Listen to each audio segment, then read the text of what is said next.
I'm sure.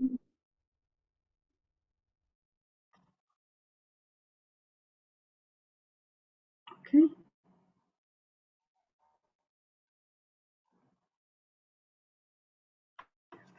Okay. My name is Ilaf Assamkari, and I am a student in Antalbash University in my study guide. My presentation is about transmission line losing determination of electricity by using conclusion neural network.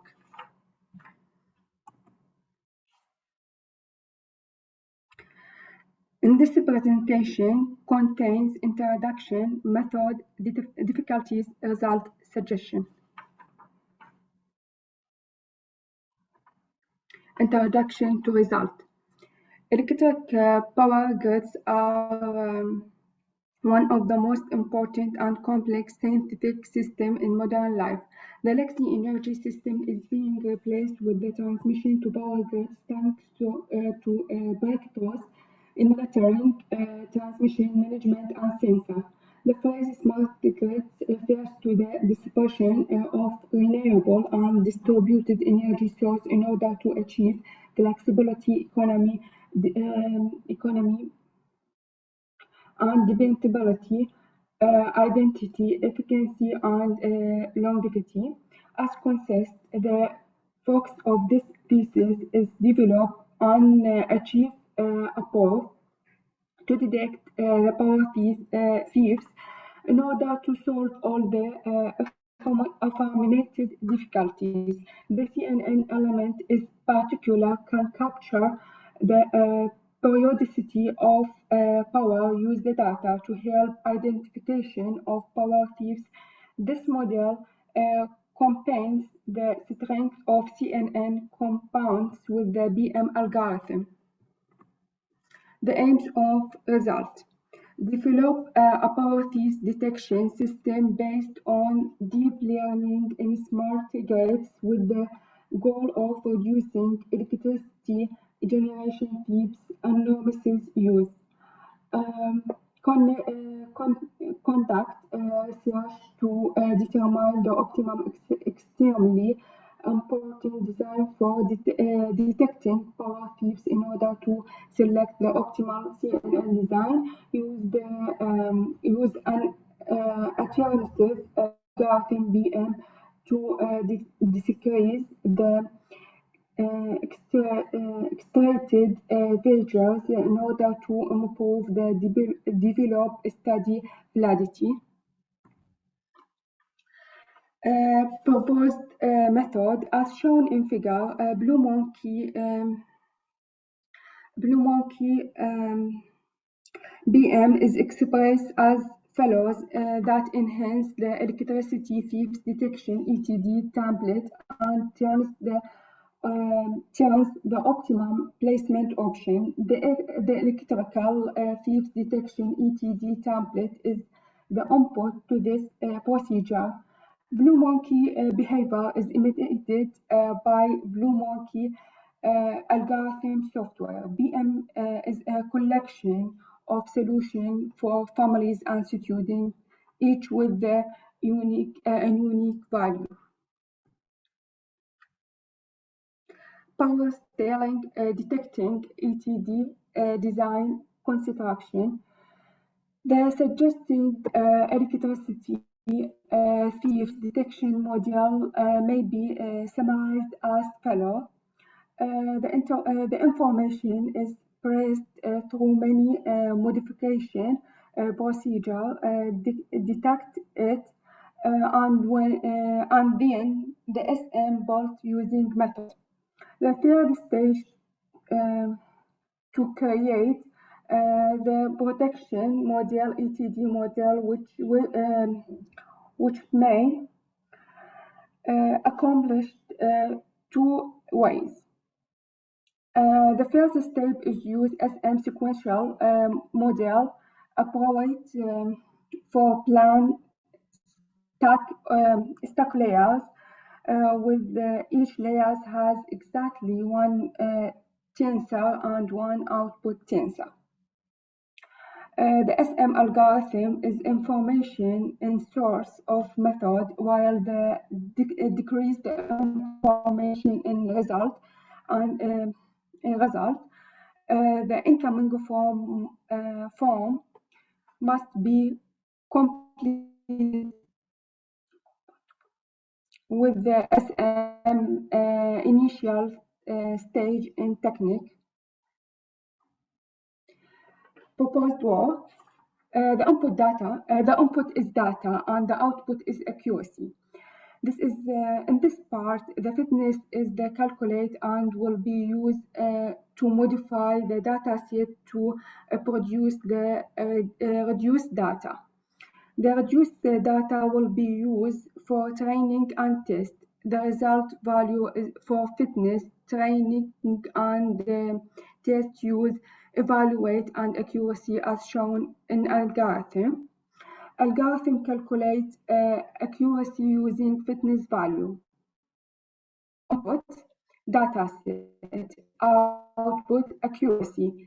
Step 1, define fitness, F.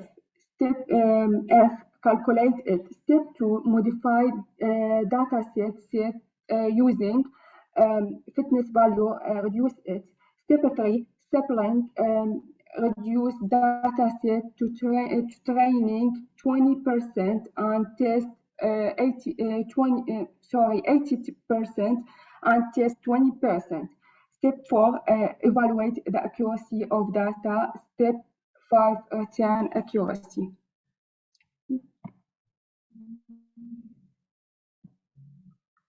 Result and discussion. Various design will use evaluate arrangement of completely linked level respect the number of nodes layer start with two layers with 2 levels and finish by 5 levels. Each layer has a large limit of 128 nodes and base width of 16 nodes. Each row in the table show the whole model arrangement and what result that derives from this model. In the table, the design with 2 layers was chosen since offer the best arrangement accuracy and the last amount of time spent. Okay. Study with 2 levels. In the table, 10 training rows and purpose model are present. The columns are follow. First columns represent the columns of nodes contained in each layer, which are 128 nodes for the first and second layers respectively. The second columns represent the number of training experimentally. The third and fourth and fifth columns contain average loss, average accuracy, and average time of every Eulitis model, respectively, where the average is 0.266775 and the average accuracy is 0.917162, and the average time equal 13.1 seconds. The last 2 columns represent the worst and best accuracy for 10 training routes, in which the accuracy is 0.916572 and the best accuracy 0.918812094. Using DM in CNN model with the base configuration of 2 layers 128 to 64. In the table, we describe alternation 1. We have 20 rows that reflect the model timing circle. The table columns are follows. For each training round, the first and second, third, and sixth columns reflect the model sequence loss, reliability, and direction.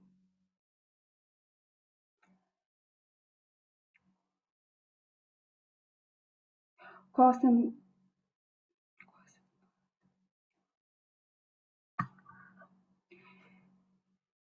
okay, where 0.7 0.2762 349, the average loss 0.916 no 0.918058997, the average per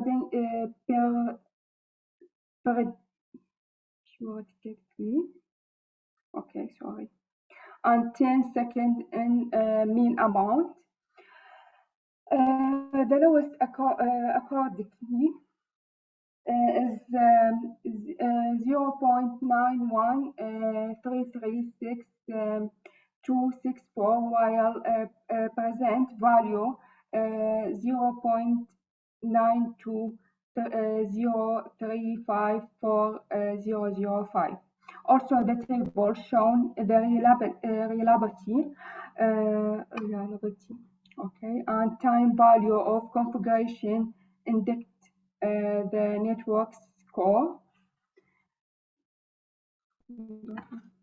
loss and accuracy result compared. Sorry. The table shown evaluation of our proposed method with a state of the art of method. The table has three columns. The first column lists in the name of the input and output. The second column lists with the result of CNN algorithm, and the third column lists with the finding the CNN compared with the BM method. Moreover, it should be emphasized that the proposed method performs better than the CNN model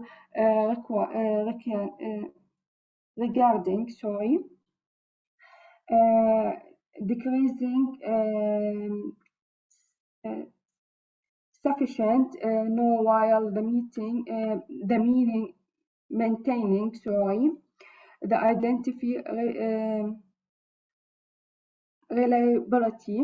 The best essential advantage of lowering functionality is that it may help save time. Future furthermore, as developed to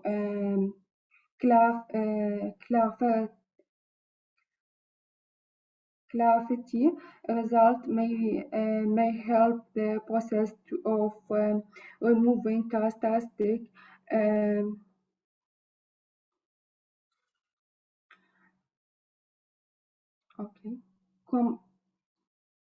comparison with the art of state method. As stated in table, the table evaluates the suggestion technique to several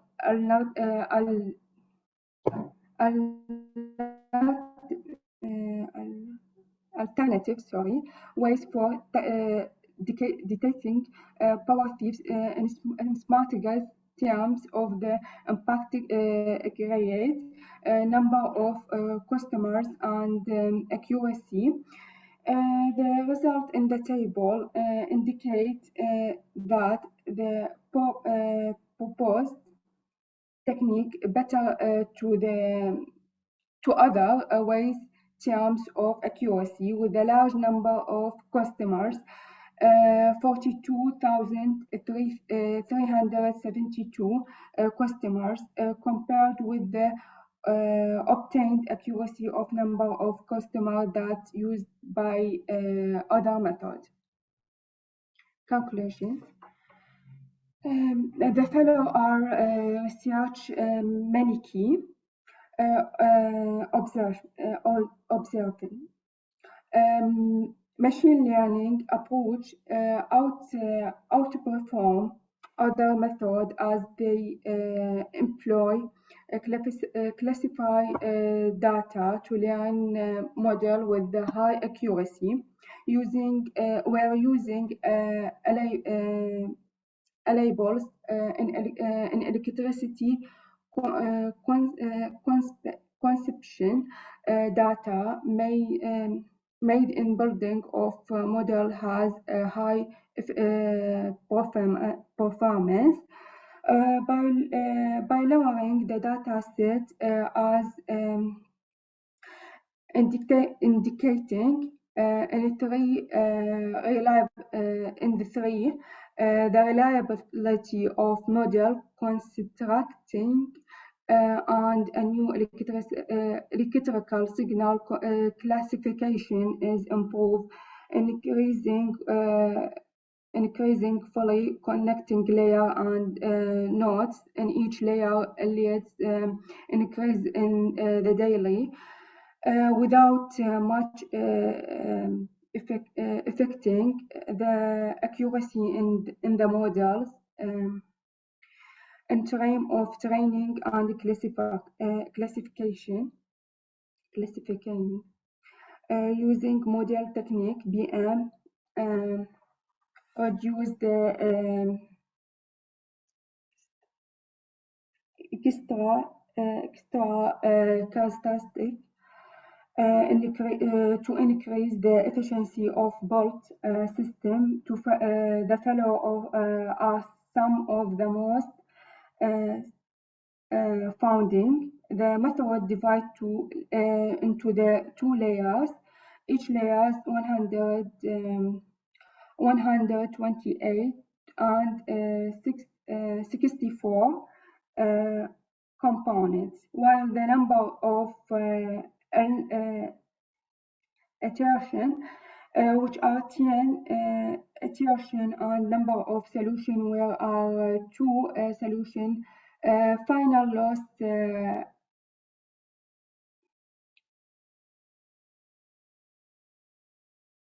resulting from the model is 0.265327107, and the final accuracy result for the model is 0.916932165 with amount of time 8 seconds. In addition, the feature were 1035 before using BM algorithm, while become 666 before using BM algorithm. Thank you. Thank you for presentation. Thank you. Next presentation, dear Dr. Tanı Kıyam. Yeah, thank you. Professor Amar, are you there? Thank you, Turgut Professor. Yeah, yes, sir. Start. Yes, sir, I am here, sir. Yeah. Can I share, or can you share from your end? Amar? Yes, I can share, no problem. I can share. Okay. Thank you. Thank you, Professor Turgut. Actually, there is some emergency. That's why I request you. Okay. Okay. Yeah. Can you see my screen, everyone? You can see it? Yeah, you can start. Yeah. Should I start? Yeah. Okay. Very good afternoon to all of you present here, and it's an honor to be presenting into the 6th International Symposium on Multidisciplinary Studies and Innovative Technologies. The presentation of my paper topic is GAN and ISE approach for image generation. My paper ID is 69, and I'm presenting this paper from India with my co-author Tanupriya Chaudhary, Ishita Tandon, and Raj Kamal Singh. So, when we talk about an basic outline of my paper, so in the outline of paper, we have introduction, related work, methodology, result analysis, and conclusion. So, like general adversarial network, when we talk about a general adversarial network, it has a very wide application when you talk about the supervised and semi-supervised learning. When we use a general adversarial network, there has been a various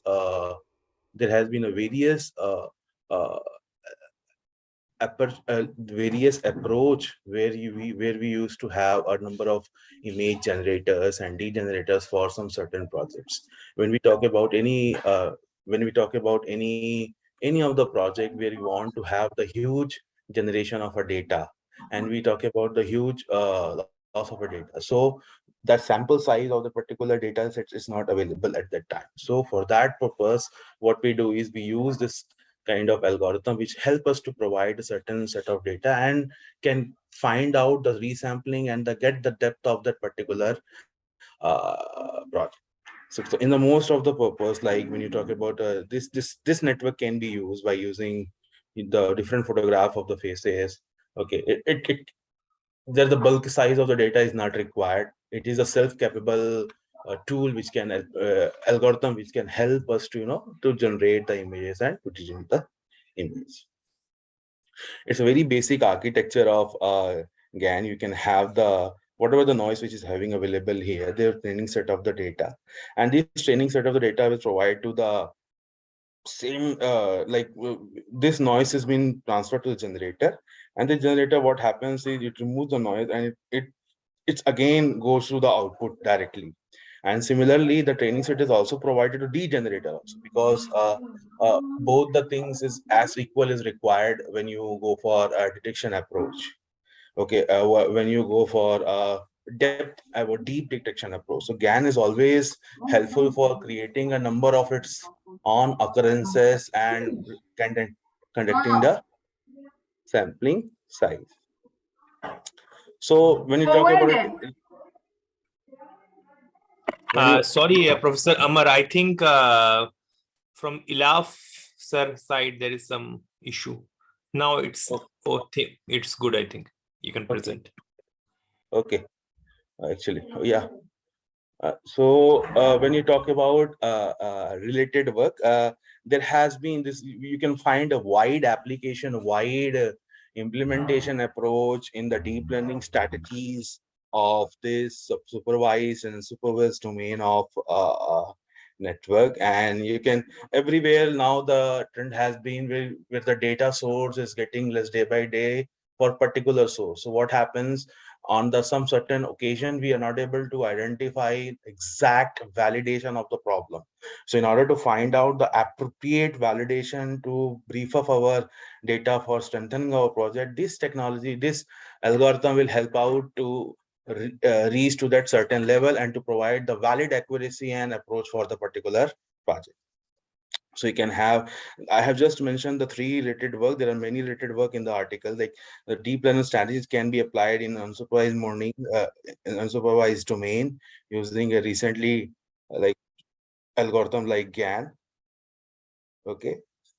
And therefore these technologies always help up into the real-time implementation of a project, because when you go for the if you talk about a facial recognition, so at the facial recognition, okay, we have a white space images and dark space images, but sometime what happened, the dark space images also required some corrections, and there are a lot of noise on that, and the detection accuracy of that particular project in the dark spaces images becomes very less. So this is the this algorithm help us to find out to create a different set of images in the proper strength. This is the methodology we have. We provide a certain layers. In certain layers, we go with the select preferences image. Then we prepare the basic selection process of chromosomes, crossover, and random samples. Then we apply mutation and random selection, and then these input variable can be fixed to this particular loop layer, which we have formed like 4 into 4, 8 into 8, 16 into 16, 13 into 30, and 64 into 64. And for the entire process, like the latent random samples has been selected, then generator take that input from the latent random samples. Then this generator created a data with the sample B. Okay, we have already created that particular function. We have used the general adversarial network algorithm here, and we have implemented that in a project. Then we generated through the sample to data to the discriminator. Again, the discriminator takes an input with the way vice versa. Then similarly, discriminator trained with that particular resources of that images which has been provided into as a input.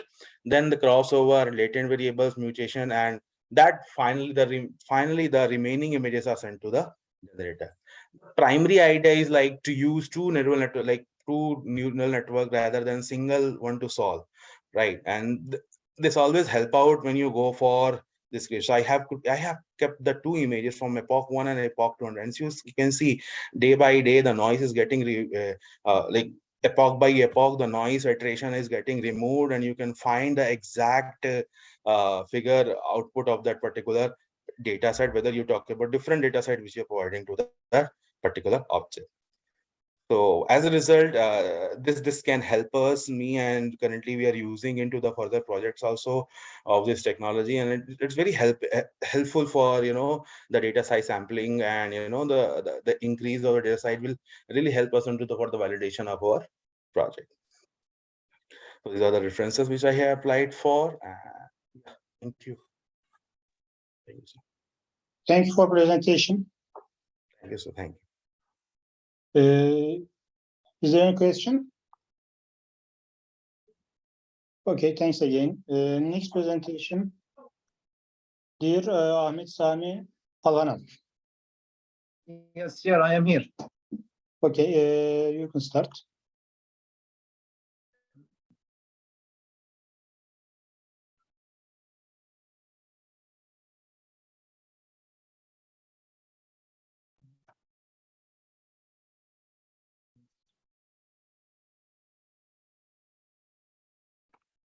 Could you see my screen, please? Yeah, no problem. Yes. Let's start. I am Ahmed Sami Al-Hanaf, I'm PhD student at Yildiz Technical University, Faculty of Electric and Electronics, Computer Department. Today, I am going to talk about deep transfer learning methods for classification colorectal cancer based on histology images. Let's start with a short introduction about neural network. In recent years, neural network has become more popular and helpful model for classification, clustering, pattern recognition, and prediction in many disciplines, such that medicines, industrial, and biomedicals. So the convolution neural network have been widely used to achieve different histology images analysis tasks, such as nuclei detection, classification, tumor segmentation, and cancer grading. The main strengths of convolution neural network are to provide an efficient dense network which perform the prediction or classification efficiently. Actually, CNNs are the most popular topic in the pool of deep learning, which is indeed very vast, and this is usually because of the components. So our major contribution to this paper as follows. We reused a pre-trained model to classify the given dataset from large high-resolution input images. Second, we explored different pre-trained models for learning and training strategies to examine the framework ability to evaluate the performance of models. And last but not least, we report the result of comprehensive examination experiments in the whole tested model and made a comparison between them. Colorectal cancer, as abbreviated as CRC, data sets for of histology images. So CRC is considered as the fourth most common causes of cancer related to death worldwide. So it's very important to classify tumors correctly and accurately. Basically, the data sets consist of two parts, CRC and extended CRC. Extended CRC means extra image. Each image is labeled as normal tissue, abbreviated as grade 1, and low grade tumors, abbreviated as grade 2, and high grade tumors, abbreviated as grade 3. This is done by expert pathologists. So we have evaluated the proposed method on two different colorectal cancer datasets for the task of cancer grading. We collect between them and produce a new datasets with distribution that you can see in the table. For grade 1, we have totally 177. For grade 2, we have 121. For grade 3, we have 88. And total image 386. And this is the website Warwick that we can find this data. So obviously we have a little number of images that will be trained in neural network. As you know, the neural network needs a huge data. So for that reason, we go for transfer learning to use. So let's see the type of grading. There are three visual field regions of colorectal tissue, which highlighted the importance of large context for correcting grading. As you can see in the right side, this is the large context images. And in the left side, we have three stages of grading: normal tissue, low tumor, and high tumors. So the original image or the original image size is about 4,048 multiplied by 7,548. So instead of resizing this image into a specific size to passes them in our model, we we make many boxes or slides with the different size, like 224 multiplied by 224. The advantage of this method, we will increase the number of samples, and also we have focus on the context in each boxes, and then feed them in the feature extraction stage that's already contains of many stages like convolutions, ReLU, pooling, and convolution, ReLU, pooling again. After we have gotten the features, we reshape them in the vector called flattened layer, and then fully connected layers, and finally we make a classification for our data. So what does mean transfer learning? So basically, transfer learning generally refers to a process where a model trained on one problem is used in some way on a second related problem. Actually, there are two main approaches to implement transfer learning. They are weight initializing, that's mean using the structure of trained model, and the second one, feature extractions. The below diagram in the right side should help you to decide on how to proceed on using the pre-trained model in your cases. As you can see in the quadrant number 1, we have two criteria to decide: size of dataset and similarity of dataset between the new task and the pre-trained model of and dataset of pre-trained model. For the quadrant one, if we have large datasets but different from the pre-trained model dataset, what should we have to do? Then we train all or entire the model. The blue color means trains, and the orange color means freeze. In the quadrant number 2, if we have large datasets and similar to the pre-trained model datasets, then train some layers and leave others frozen, as you can see in this graph. The third quadrant, if we have small dataset and different from the pre-trained model, like what we have in our cases, then just we train some layers, a few layers, and leave others frozen. And in the fourth quadrant, if we have small datasets and similar to the pre-trained model dataset, then we what should would follow? Freeze the convolution base and just we train the last layers. So transfer learning is generally used to save time and resources from having to train multiple machine learning models from scratch to complete similar tasks. As an efficiency saving in area of machine learning that required high amount of resources such as image categorization or natural language processing. Finally, to negate the lack of the label training data held by organization by using pre-trained model. So when transfer learning makes sense? So generally we have task A and we need to transfer to task B. First reason to do that, when task A and task B have the same inputs.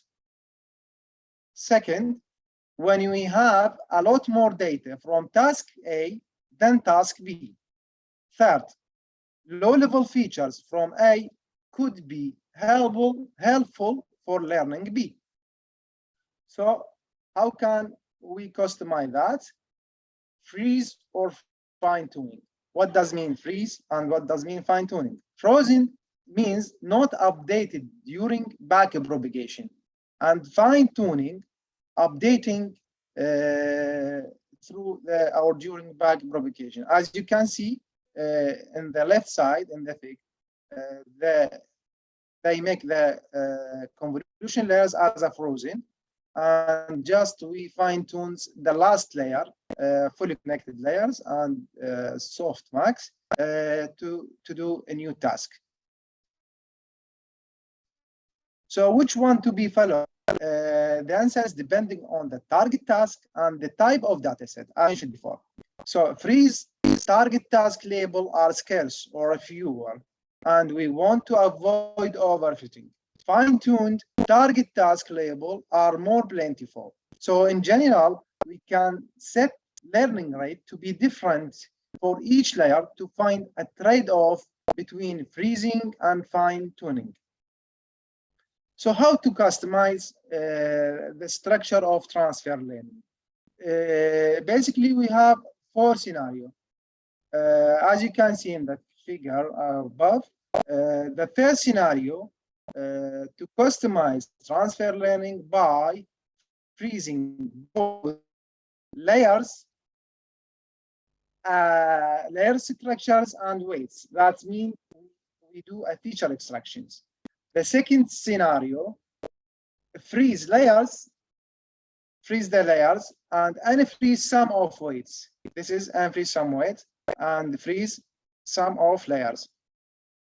The third scenario, unfreeze both layers, structures, and weights. So just initializing of model and train it.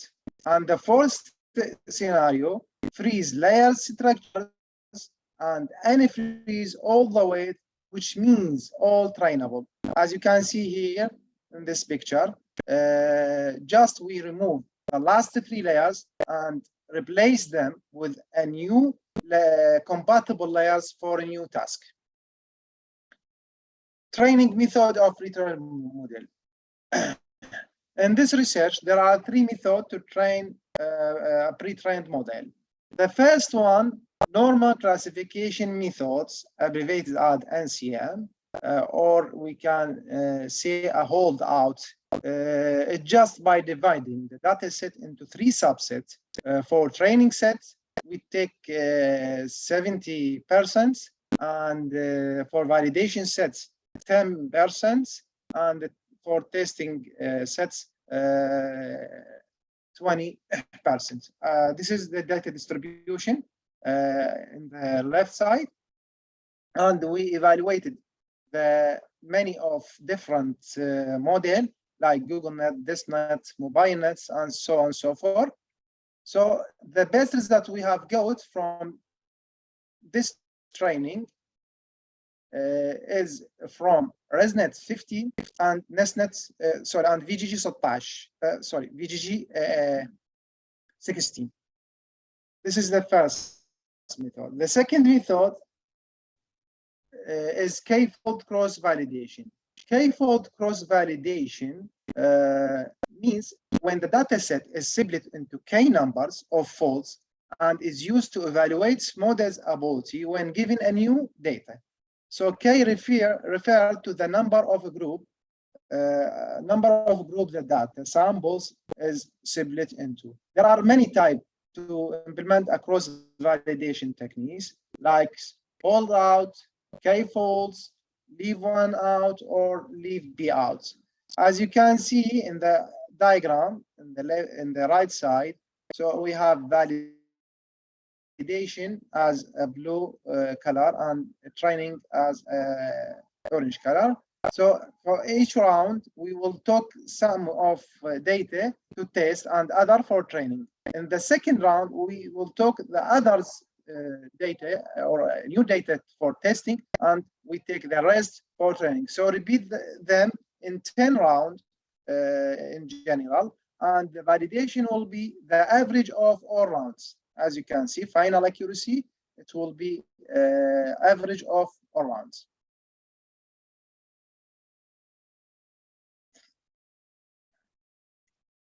The result and performance analysis of K-fold cross-validation methods. As you can see in this table, I follow just 5-fold. I didn't take 10-fold because it takes a lot of time. For each fold, I recorded the accuracy, and then we have the average. The best results I have got for this methods, this in DNSNet 201 and DarkNet 53. So there are many metrics to evaluating a model, such as accuracy, sensitivity, specificity, precision, recall, F-measure, G-mean 1, G-mean 2, and finally area under the curve or OC. So which metric you are interested in? This is depend on what you need from your model. If you're interested about false positive or true positive, then we should go for precision or sensitivity, and so on and so forth. So the third method, in this method,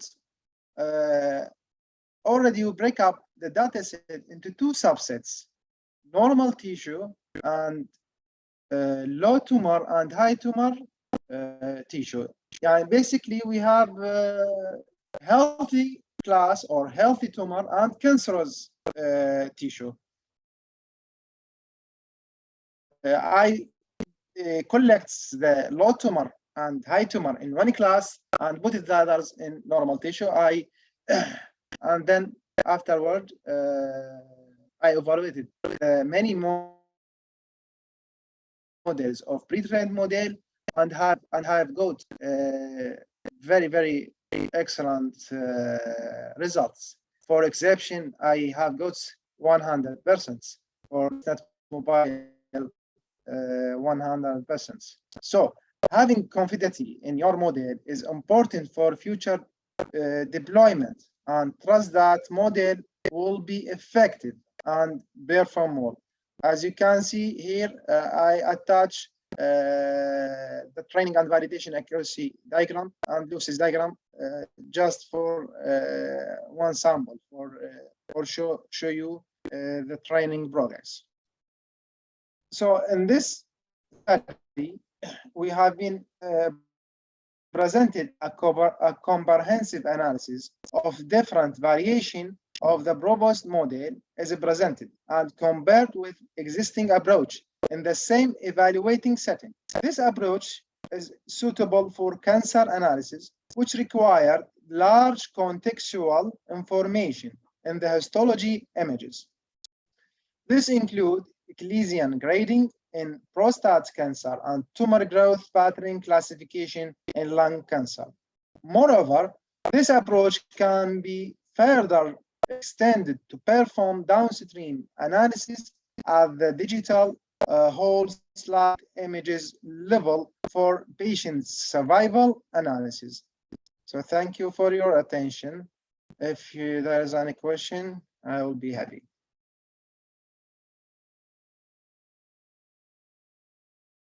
Thank you for presentation. Is there any question?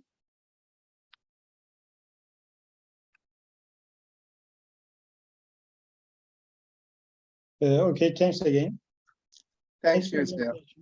You're welcome. Next presentation. Dear Asim.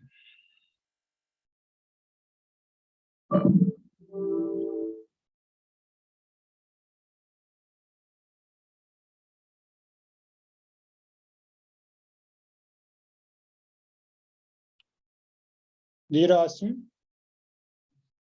Yes, Okay, you can start.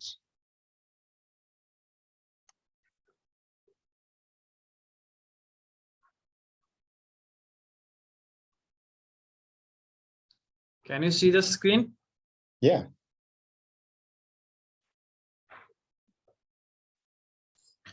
Good evening, everyone. I am from Bangladesh. My paper ID is 140. Paper title is Course Recommendation System for Students Using K-Means and Association Rule Mining.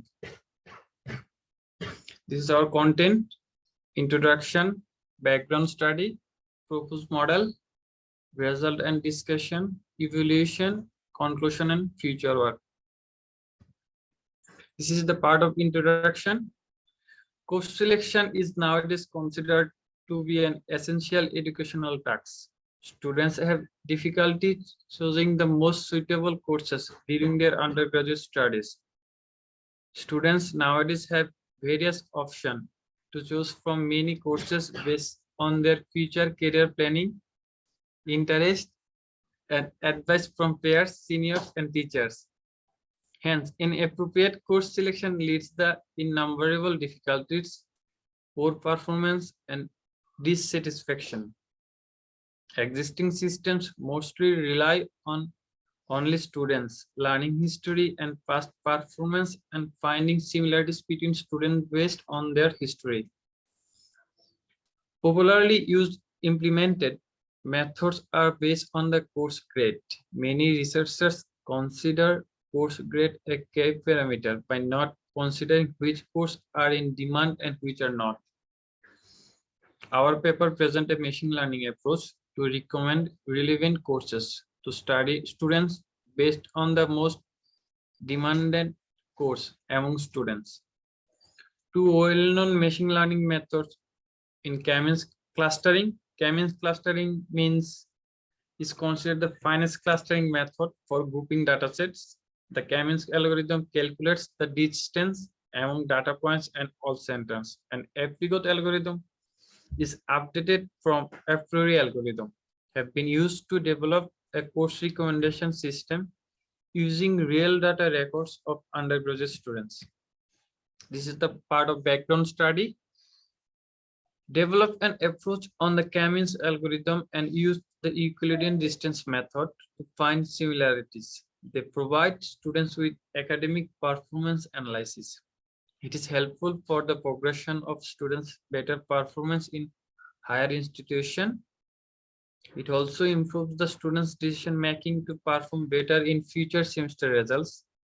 In the other case, K-means clustering tool to monitor the progression of students' performance in higher institution.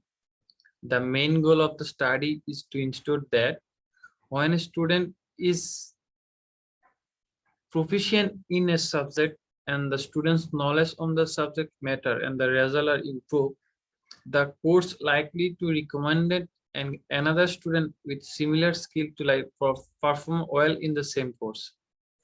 Grades are an important part of the course recommendation system. This paper helps to avoid the students' confusion and helps to make better decision in the course selection. In the another paper, we use a Canary's neighbor algorithm to recommend elective courses to students. They recommended it based on the past performance of other students in the course and the students' results. The proposed system will help students to dynamically choose the most appropriate elective they can do in a semester for better performance. In another paper, proposed an elective course recommendation method based on relevant historical statistics to suggest optional courses to previous university students. Collaborative recommendation system use rough set theory for K-means algorithm to group student data. In the end, association role mining using the provided courses is recommended. This is our proposed model. First data sets, data pre-processing, clustering process, then association role mining, then recommending course, last evaluation. This is our data set. The data set represents the undergraduate students' academic information. It was collected from the Department of Computer Science and Engineering, Southeast University, Dhaka. The data set contains a total 78,859 data records from 2014 to 2020. Data set consists of the semester, course name, course grade, student ID, batch, father occupation, father income, religion, and district. Then data pre-processing, we use the Python fundus library was used to clean irrelevant data and keep only relevant features. Clustering process, we are implement the K-means algorithm to set up groups of courses based on variable course count. To measure distance, a convenient distance measure we are using, which is Euclidean distance. Association rule mining, we are using apricot algorithm because it is updated from the a priori algorithm. It recommends based on the most frequent data. And resultant discussion for performing K-means, first we must determine the number of K used for grouping. The elbow method. Elbow method is used is determine the number of clusters in a data set. Elbow is used to determine the K value. By using elbow, we plot the value of K, which is 6. Now the pre-processed data is divided into 6 clusters according to the elbow value, using only one variable, which is course count. After performing clustering, we'll drop the list course taken clusters as the cluster of lowest taken courses is considered as this demanded course, and our system focus on recommending only popular courses. In this picture, we can see that association rules for cluster 1. Most students who takes the courses CSC 3032, CSC 3031, and CSC 4034 can take CSC 4033 with a confidence of 95%. Then the students who take the courses CSC 3032, CSC 3031, and CSC 3028 will also be able to take CSC 3027 with a confidence of 94%. In the picture of cluster 2, Most students who take the course ENG 1001 can take CSC 1013 with a confidence of 83%. The students who take the course SET 1021 and CSC 1013 will also be able to take ENG 1001 with a confidence of 78%. Similarly, in cluster 3, most students who take the courses CSC 2014 and CSC 2026 can take CSC 2021 with a confidence of 92%. Then the students who take courses like CSC 2026, CSC 2021, and CSC 3014 will also be able to take CSC 3013 with a confidence of 91%. Courses taken by difficult students are minimum in cluster 4, which is 899 to 0. So for the recommendation, we will drop cluster 4 as our system is based on recommending only popular courses that were taken by students frequently. In cluster 5, most students who take the course PHY 1021 can take MATH 1034 with a confidence of 63%. In cluster 6, most students who take the courses EEE 1022 and CSC 1034 can take CSC 1033 with a confidence of 93%. Then the students who take the course Math 2014, EEE 2011 and CSC 1034 will also be able to take CSC 1033 with a confidence of 96%. This is the part of evaluation. The resulting course recommending in 5 clusters with a total of 23 rules have been generated. This paper sets minimum confidence of 66% with a left ratio greater than 1. The connection between the antecedent and the consequent is implied to be more significant if the two sets were independent and the left ratio was greater than 1. As the left ratio is greater than 1, it indicates the advantage of the rule. In the above generated rules, all 23 rules ratio values are greater than 1, which means that out of the best generated above rules, 100% rules are good. Average confidence for cluster 1, cluster 2, cluster 3, cluster 4, and cluster 5 are respectively 93.5%, 79.75%, 90.2%, 63%, and 92.2%. This is our conclusion. This paper introduces a course recommendation system that recommends students course by exploring the most popular courses which are in demand and which are not. It applies two algorithms: K-means clustering, APRIGOT. K-means clustering used to group course based on the number of times they were taken by students. Then the APRIGOT algorithm find the pattern between its clusters. Based on our result, our proposed system is able to generate suitable courses for students. We have evaluated our system's outcome. The results indicate the suggest course recommendation approach outperformed alternative approach and is better suited, more efficient, and more advantage for students. Then our future work includes solving the cold start problem as the new students come on be benefited because our system is an unsupervised learning approach. We also expect that our system would have performed more efficiently with a relevant data set. Thank you everyone for listening.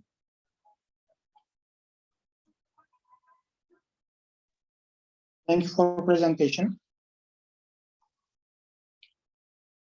Is there any question? Okay, next presentation. Dear Abdul Kerem. Yes. Hello. Can you hear me? Yeah, you can start. Okay, I'm gonna share my presentation. Okay. Okay. Can you see it? Yeah. Okay. Hello, everyone. Today, I'm going to present my paper, which is about using artificial neural network to predict gender-based violence in Iraq. I'm Laithraf Abdul Karim, and the co-author is Dr. August Karan. Okay, the subtitle of my presentation is how artificial intelligence and data mining technologies revolutionized social networks to make a safer world. The agenda of my presentation will be, first of all, introduction. We will get a brief introduction about the study. And second, literature review, explore some related studies conducted globally. Third, methodology, step-by-step implementation guide. And finally, evaluation and results. Introduction. World Wide Web, the internet, considered one of the biggest and most effective inventions in the history. The internet has revolutionized humanity by connecting the world and eliminating distances. Social networks have prevailed in the past 2 decades. The world became a small village where humanity can reach each other very rapidly. People tend to share everything about their lives in social network. Half of humanity, which is about 4.8 billion users, are now connecting to the social media, and the number is increasing on a daily basis. And with this remarkable prevalence of social network, the number of users is increasing hugely, and there is a new type of violence as it threatening the world, such cyberbullying, hate speech, gender-based violence. Gender-based violence considered one of the major threat currently, and is appearing massively in social media, and is threatening the humanity, and it targets especially women than men. WHO and other NGOs have classified the GBV as a real destructive disease, turns the world to be unsafe. Therefore, governments and social institutions have to take serious precautions to protect the world. And about the statistics for GBV, there are about 35% of women worldwide have experienced GBV, among some of them murdered, and 38% was committed by GBV. As a diagnostic has been conducted seriously by governments and humanitarian organizations, they found the best approach to predict any form of GBV is by using pre-collected social data sets, with artificial neural network technology. The data source. The social network considers one of the richest data source in the status quo. Data scientists held many studies into different fields, relying on social media to generate new insights. Artificial intelligence is a revolutionary science in computer science. It aims to let the computer mimics the human brain's thinking mechanism. It's AI simply is very smart software relied on complicated math equations. Data mining is a field of artificial intelligence. The main goal of data mining is to recognize pattern in data. It works by complicated math equations. Finally, ANN considered the most modern science in artificial intelligence, which is a subset of machine learning. Okay, and it contains network layers to analyze data and make prediction. Literature review, I'm going to present some related projects conducted worldwide. The first one in Spain, University of Malaga. Okay, the study conducted in Spain to predict gender-based violence. And the reason of this study, because there is a very famous case called Manada. She's a girl raped and killed in 2016, and the news they contributed to announce this case. The data collection for this study held from news media using web scraping technology. They gathered about 700,000 records, and they cleansed the data using natural language processing libraries. and they built two ANN models, with the first one for classifying the news and the second one for predicting GBV. The second study conducted in America, that's why the study was for predicting IPV, which is the same form of GBV, okay? And the data collection, the data was collected using a survey applied to homeless and youth centers. The survey contains questions about social lives, and the data set contains about over 100 variables. And also to shrink the number of features, which is about over 100, they used a machine learning approach, which is chi-square, to eliminate unrequired field and keep only the useful field. They built also ANN model using Microsoft Azure Machine Learning Toolkit to predict IPV in the collected data set. Final one in Morocco, in Qadi Iyad University.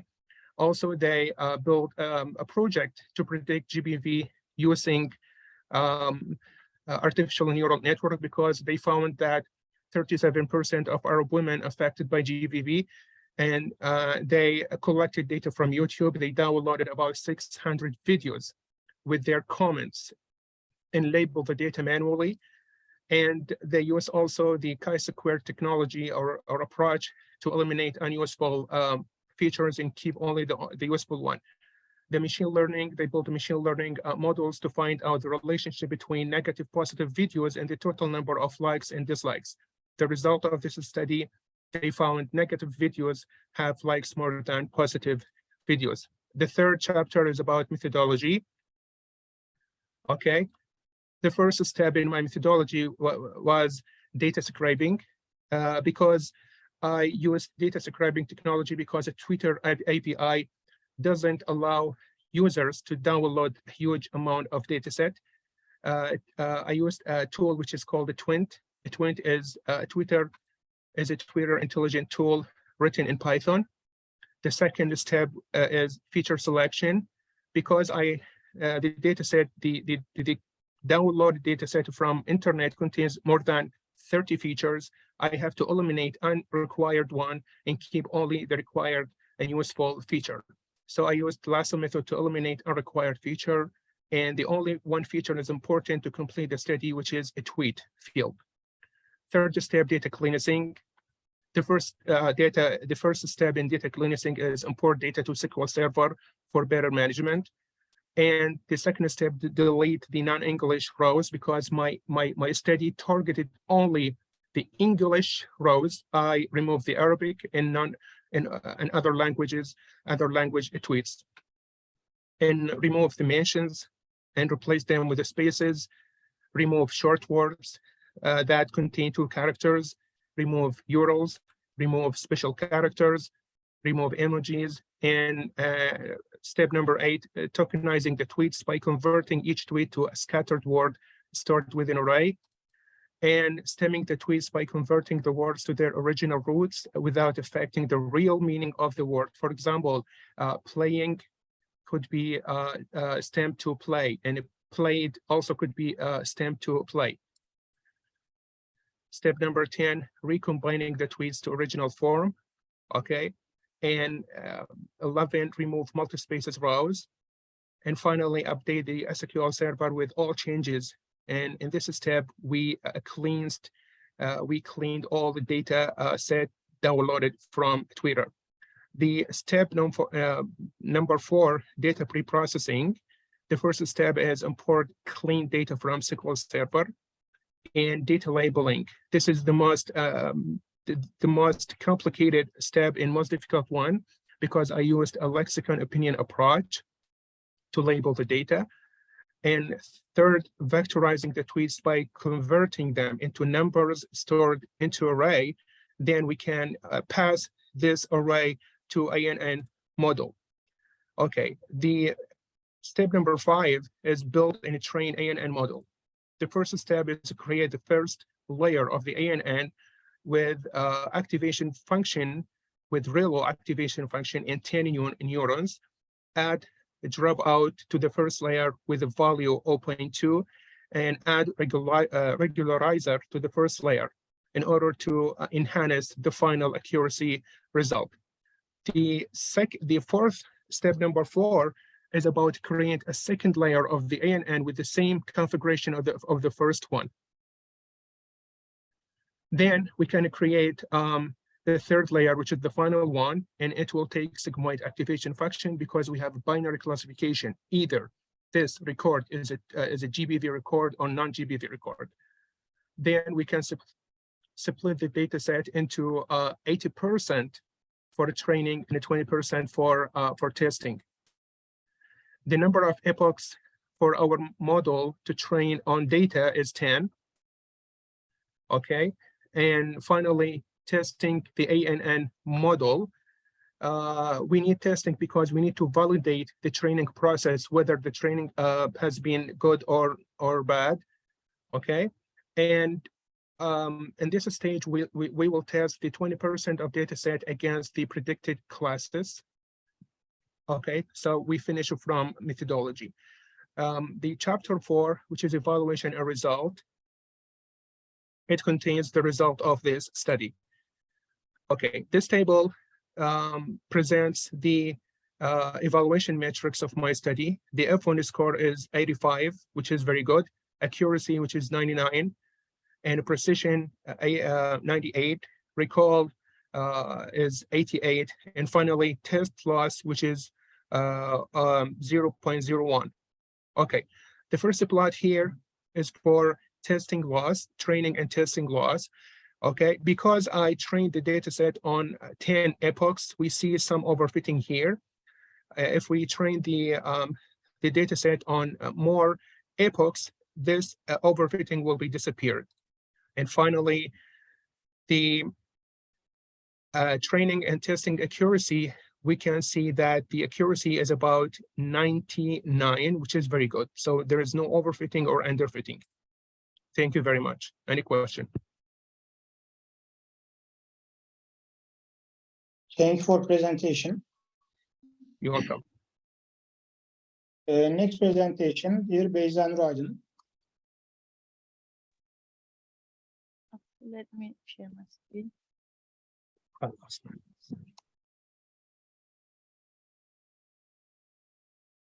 I assume you can see my screen. Okay, you can start.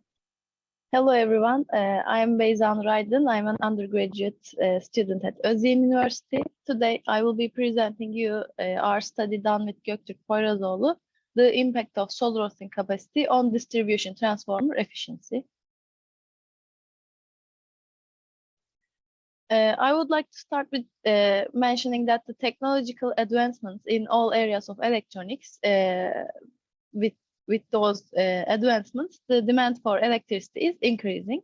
And according to the report published by International Energy Agency, the average annual electricity demand in the world is expected to increase by 2.7% per year after 2022. In order to meet this demand, the tendency to use renewable energy resources is also growing. And according to the same report, the renewable energy resources can provide more than 90% of net demand growth, which brings us to solar photovoltaics technology. This is one of the technologies used to generate electricity from renewable energy resources. But even though it may seem advantageous, there may be some operational challenges in the distribution grid in case of high penetration of PV. One of those challenges is the reverse power flow. In most countries, the distribution grid is designed by assuming that the power will only flow in just one way. So I can give an example to explain how reverse power flow occurs. Imagine that you have a solar panel on your house and you produce electricity from the sun, but you produce electricity more than you need.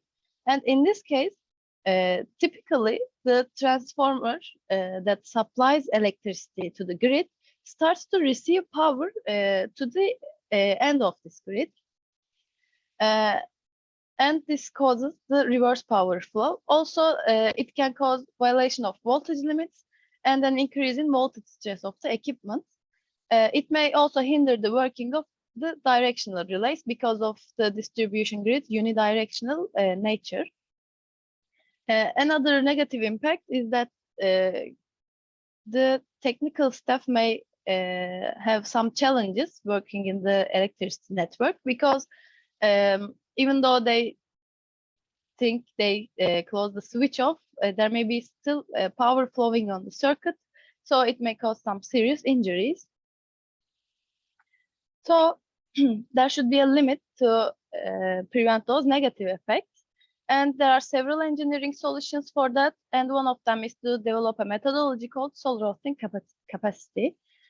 Solar roasting capacity can be defined as the amount of PV that can be integrated into the existing distribution system without the requirement of any grid upgrades or changes.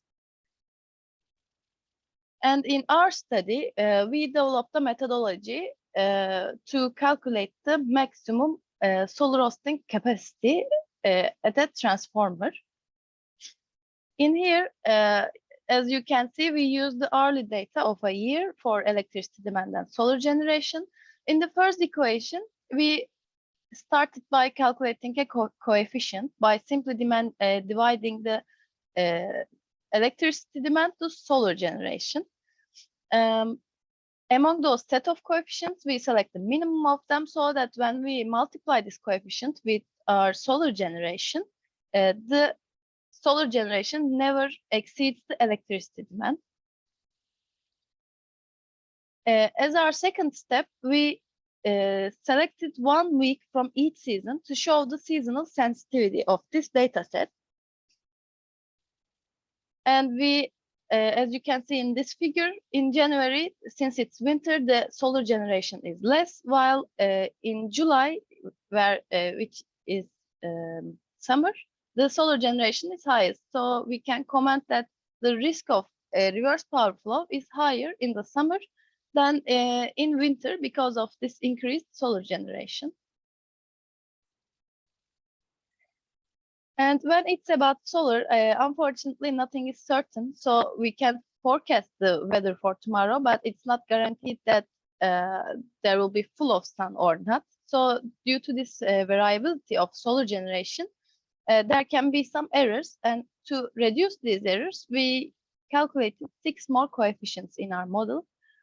Let me explain how we calculated them. First, we select demand in our data set at time t, and normally we divide this demand by the solar generation at time t, but this time we divided our demand to the solar generation of 1 day earlier, 2 days earlier, and 3 days earlier, and do the same for after 1 day, 2 days, and 3 days after. Then apply this to all demands in our data set, and again select the minimum among them, so that our coefficient would be more errorless. You may be thinking, where are the transformer losses in this study are? Well, it's time to dive into that chart part.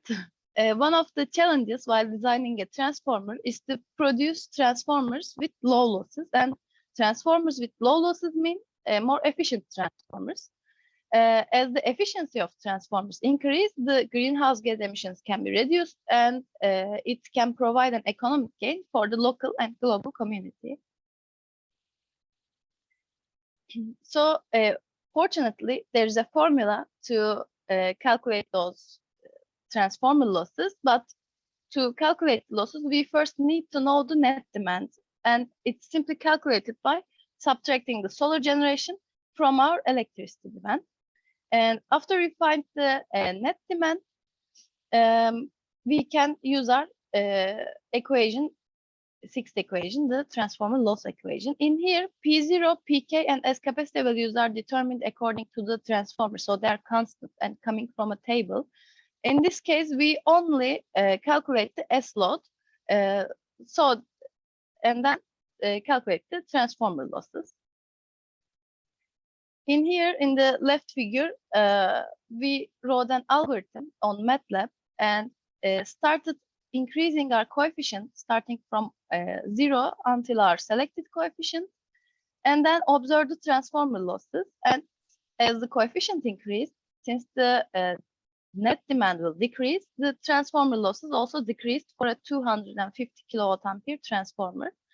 And then to observe the impact of transformers rated power on losses, we added 3 more transformers with various rated powers.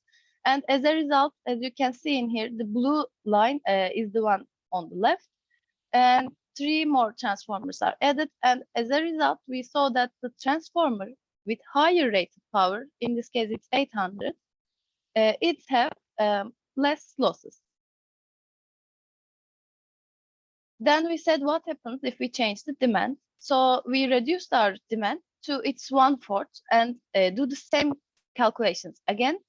But this time, the transformer with high rated power have more losses.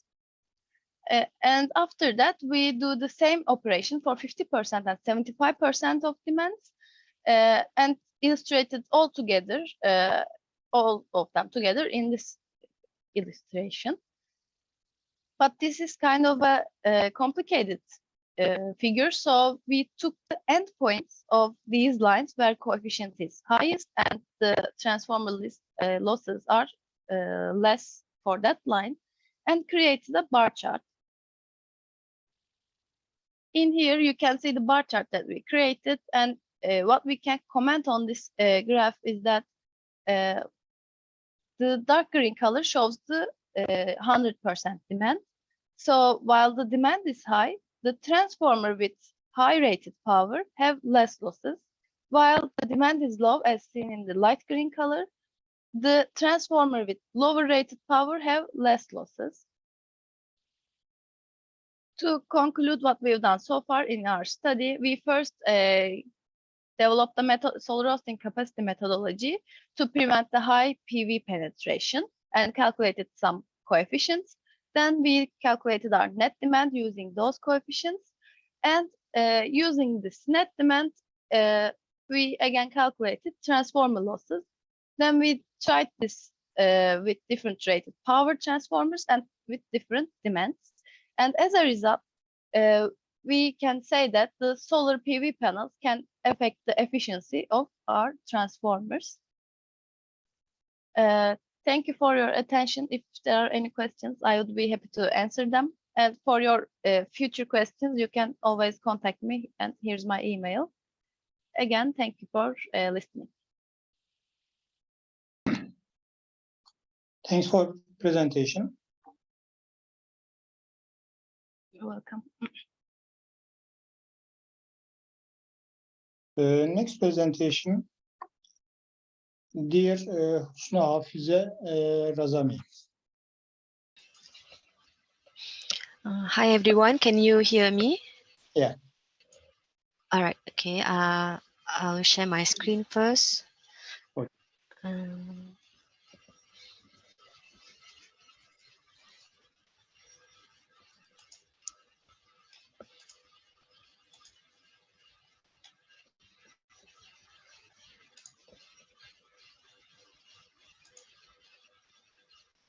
Can you see my slide? Yeah. All right, thank you very much. Hi, my name is Husna Hafiza. For today's presentation, the title of my research is a review of models and factors for digital educational games, acceptance and user experience. My presentation will start from introduction, followed by literature review, analysis, and lastly, conclusion and future work. Basically, scholars have presented many benefits of digital educational games, DEG, which suit the preference of younger generation. This learning tool basically can improve the learning performance as well as the learning experience. However, the development of DEG involves huge investment and effort. Therefore, it is very important to understand the factors that can influence the acceptance of students or users to use DEG. Despite many studies on DEG acceptance, majority of them focus on the common technology acceptance factors. and it is not sufficient to fully understand the preference and the need of the students, especially since most of them did not consider the wide range user experience elements, which are important factors for DEG. Lack of good user experience can actually cause low student engagement as well as retention with the games, where students may lose interest to use the games when they experience a lower when they have a low user experience when playing the game. Therefore, it is important to have a comprehensive DEG acceptance model with integration of user experience. Past studies have been reviewed on students' DEG acceptance. User acceptance basically refer to why people accept a system and how users perceive a system, so that a better understanding of the target users can be acquired. DEG acceptance models in past studies were mostly based on the Technology Acceptance Model TAM by Davis 1989 and Unified Theory of Acceptance and Use of Technology UTAUT by Venkatesh 2003. These are some examples of the models used in past studies when evaluating DEG acceptance. The figure on the left showed a model by Liu et al. 2021, which was adopted based on TAM. The original factors from TAM is actually perceived usefulness, perceived ease of use, and Sorry. intention to use. Can you Yes? continue the slides? Can you continue the slides? Sorry? Oh.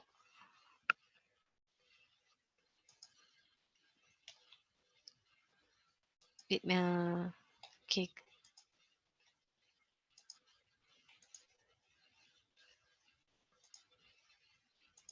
Can you see the slide?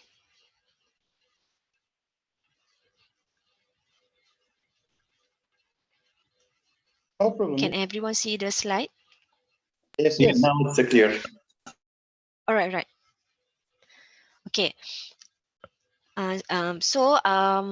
The figure on the left is an example of a model developed by Liu et al. 2021 based on the TAM model. So the original factors from the TAM is perceived usefulness, ease of use, and intention to use. So the researcher extended the model to include the factors which were related to game, such as 3D graphics, design, operation functions, and so on. The figure on the right is an example of a DEG acceptance model developed by Wang 2020 based on UTAUT. So the researcher actually adopted the factors based on the UTAUT to evaluate the DEG acceptance with students. Past studies were also reviewed on user experience in DEG. So one example of a user experience model used by scholar is GUESS model by Fan 2016, which comprise factors such as usability, narratives, play engrossment, enjoyment, creative freedom, audio aesthetics, personal gratification, social connectivity, and visual aesthetics. And here are some other models used by scholars when evaluating the DEG user experience. The Mega Plus model developed by Petri 2018 included factors such as focus attention, fun, challenge, social interaction, confidence, and so on when evaluating the user experience of their DEG. And the EDU GX model developed by Nagalingam 2020 comprised 5 dimensions, which are immersion, usability, flow, player context, and learnability. Some of the factors are actually similar to the other models used by scholars. For the DEG acceptance factors, this table presents the result for the factors from 7 studies. So for example, the performance expectancy or perceived usefulness factor, which have similar meaning, were found to have contradicting result.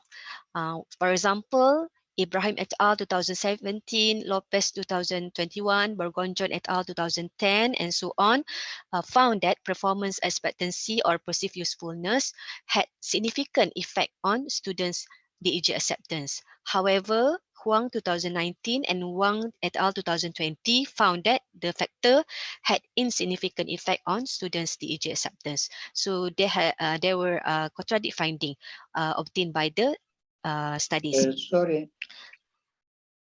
Yes. Slide 5. Can you continue slides? Okay.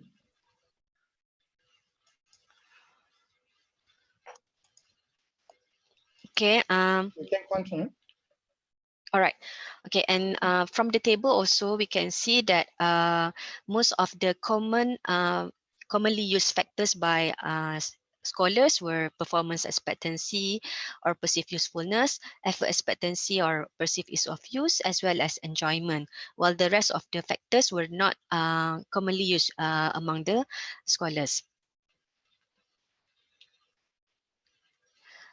In terms of DEG user experience factors, here are some of the examples of the model or factors used by past studies when evaluating DEG user experience. For example, GEQ, which is a game experience questionnaire, comprise factors such as positive effect, negative effect, competence, immersion challenge, flow, and tension. And the other models such as Mega Plus, ADUGX model, eGame Flow, GAS. So all these models evaluate the DEG user experience using the different different factors and some similar factors. From the analysis of those models, we can see that the user experience UX components actually have correlation with DEG acceptance. For example, the concentration factor, which is one of the UX component in EDUGX model, is proven by Huang 2019 to have a significant effect on students' acceptance of DEG. As we can see from the previous slide, the EDUGX model, one of the factor is concentration here. So this concentration factor has been proven to have significant effect on students' acceptance of DEG by Huang et al. 2019. So there is a correlation between the user acceptance factors with the acceptance factors.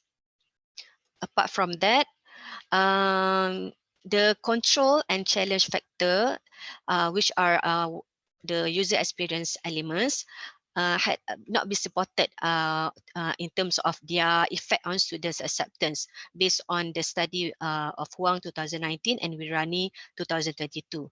So more investigation can actually further validate these findings.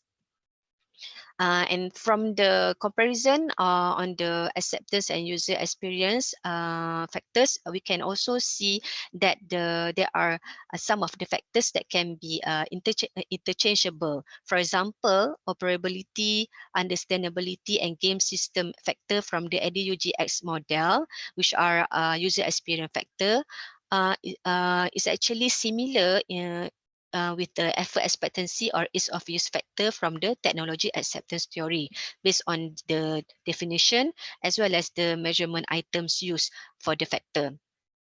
Therefore, it is important and useful to create a DEG acceptance model that integrate the user experience element. As a conclusion, this research actually reviewed related models and factors for DEG evaluation in the perspective of acceptance and user experience theories. Existing DEG user acceptance studies actually limit the evaluation by focusing on the common technology acceptance factors. But DEG evaluation actually require more than that, such as user experience, in order to ensure that the games will be accepted by users.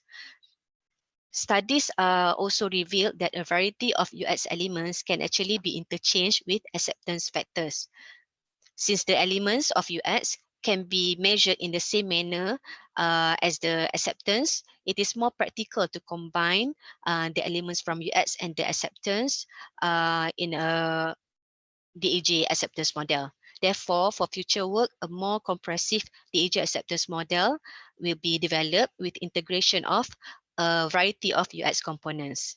The model will be useful for teachers, educational administrator, to assist them in the selection of DAG that has high potential to be used by students, as well as to assist the game developer and designer when designing game that can fulfill the need of the students. That's all from me. Thank you very much for your attention. Thank you for presentation. Is there any question?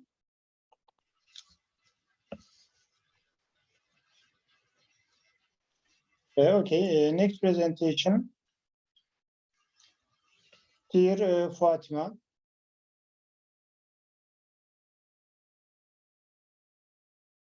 Fatima Ulu Eğitim. Hello, everyone. Can you hear me? Yeah, you can start. My topic, name performance comparison of convolution neural network model for plant leaf disease classification. Fatma Al-Hiti, Al-Tunbash University. Outline, introduction, methodology, result, conclusion. Introduction. Agriculture is a fundamental component of animal and human food because it provides us with the element required for organism, whether human or animal. Given the importance of agriculture, attention must be paid to protect a group from disease that kill it and to avoid starvation for human also. Plant disease detection should not rely on visually inspecting the plant and identifying the affected area. This method has the disadvantage of delaying the process of disease detection, which sometimes lead to disease control failure.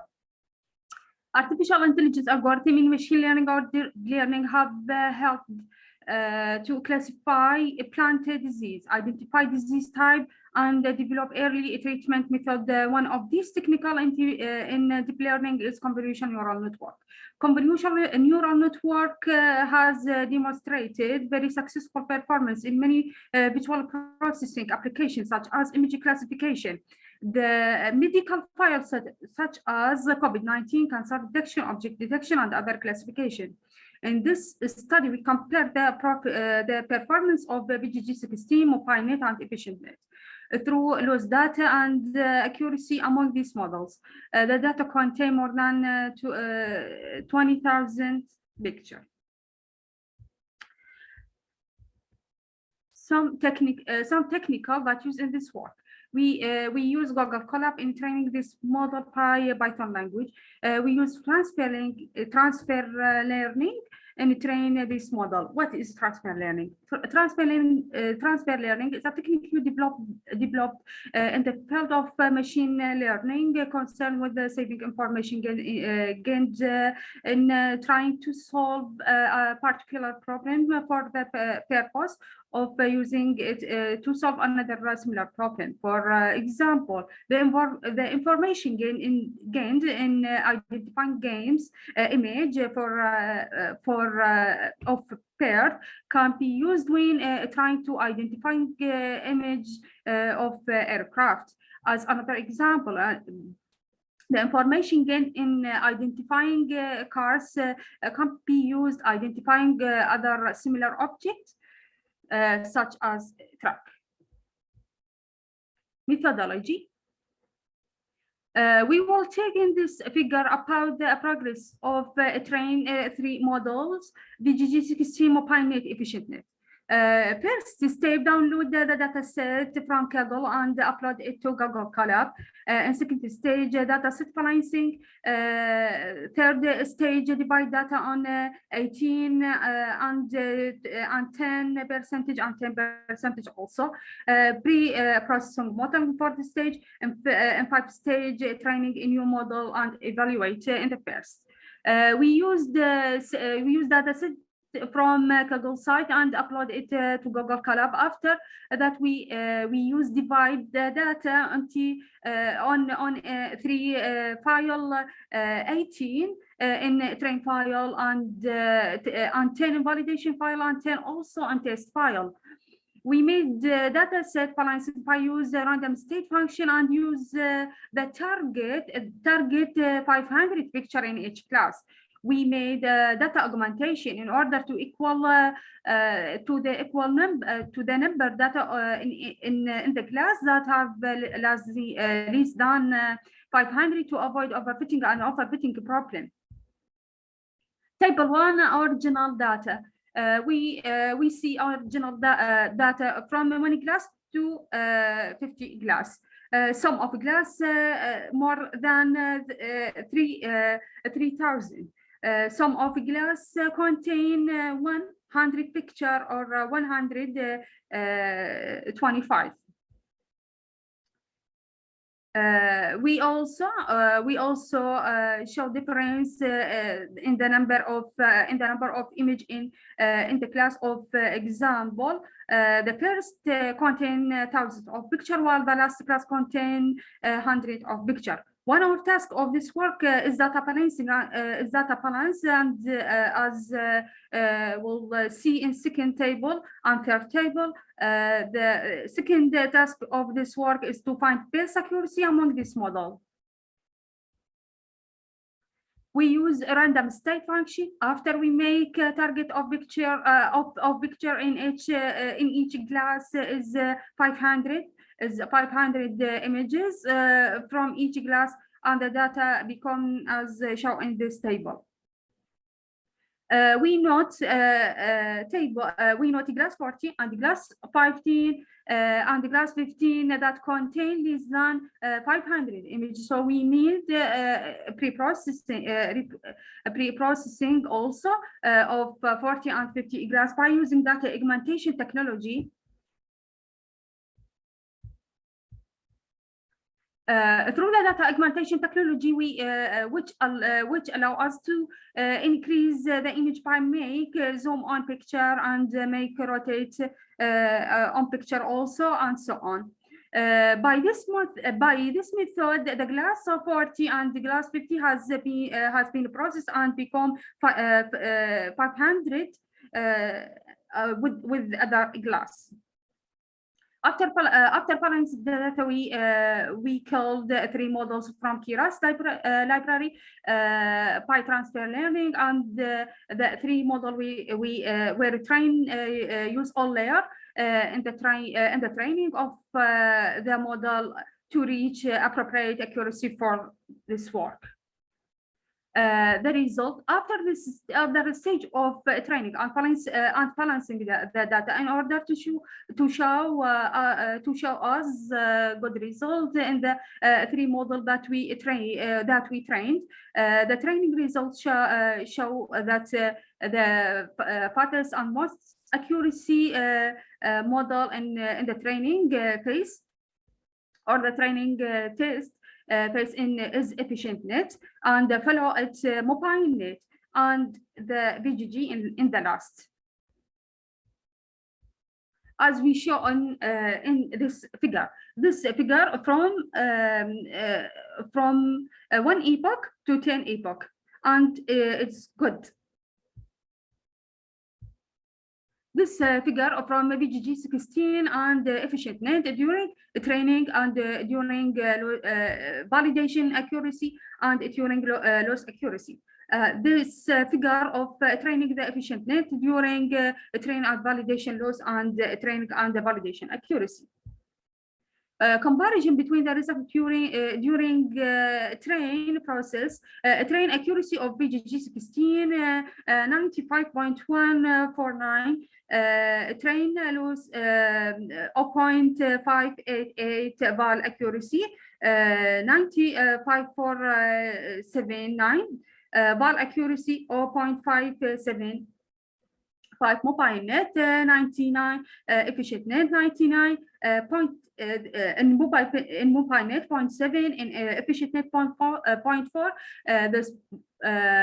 But in bulk accuracy, 80, 98, 98.1 in mobile net, 0.5 in efficient net. Thus, efficient net is more accuracy than mobile net. And in validation loss, 0.3 in mobile net, 0.35, or 0.33 in efficient net. Thus, efficient net is also better than mobile net. And the VGG is the last. Conclusion: the results show that there is a great convergence between the FastNet P1 model and mobile net, despite the efficient net is the larger accuracy than mobile net in some digits, and in terms of the data loss during training and during the test of the result. We recommend the researcher to efficient net model because it is the high accuracy, the high accuracy among this model, and appeared to us during classification disease, tomato and potato and pepper.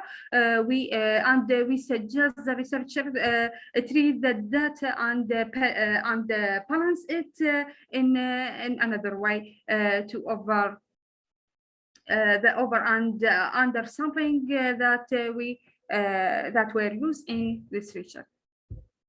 Thank you for your listening. If you any question? Thank you for presentation. Any question, Doctor? No question. Thanks again.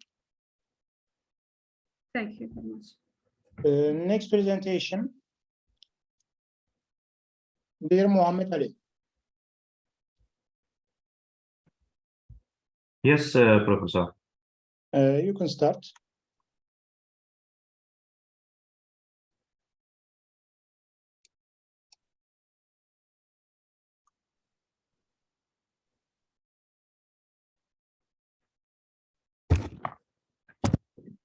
Hi, everyone.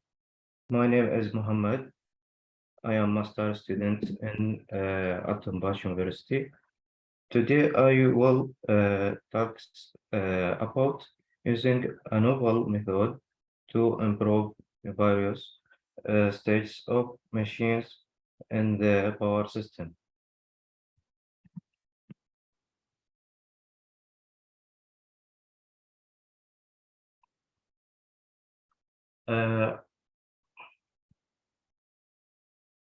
Presentation outlines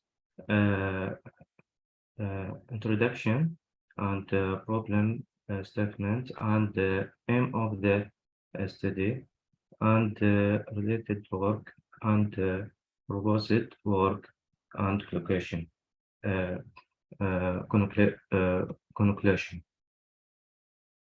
Conclusion. Sorry. Introduction. The demand for electric energy has risen at a fast rate. Therefore, the request of complex power systems have been continuously increasing. This case causes a bad behavior of work and decrease and limits of transients stability. The stability of the electrical supply is among the most pressing concerns. In the few decades ago, a new technique has been found to serve a function of the low frequency oscillations, and it is called power system stabilizers. Stabilizer PSS. Today, the new advanced technologies appear for trusted and power systems operation to reach monetary success and the operation dependently depend sorry depend dependently more well organized operation and surviving transmission control will become very clear that the substructure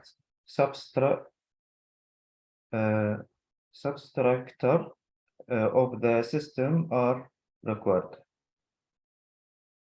Finally, power system stabilizer is currently used in combination with a generator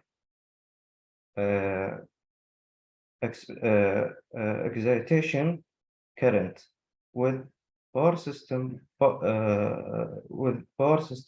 stabilizers role being to provide a appropriate damping signals to the generator excitation system to copy with the parameter oscillations.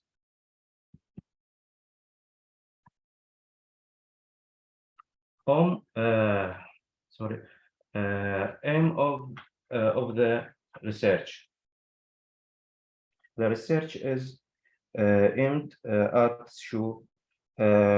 how to use regulated active power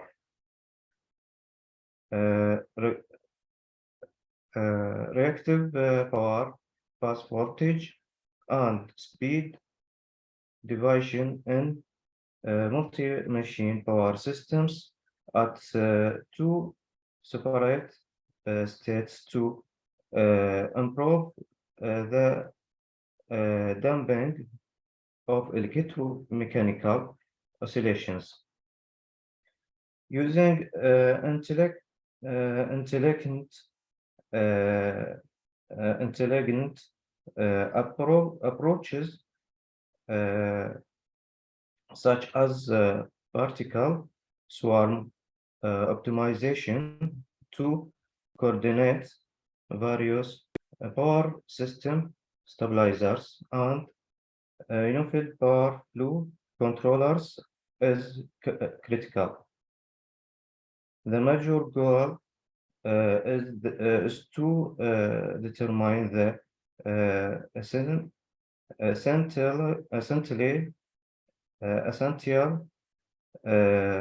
concentrations and capabilities of the resultant damping system, as well as to provide explanations and interpretation into the complicated power system dynamics.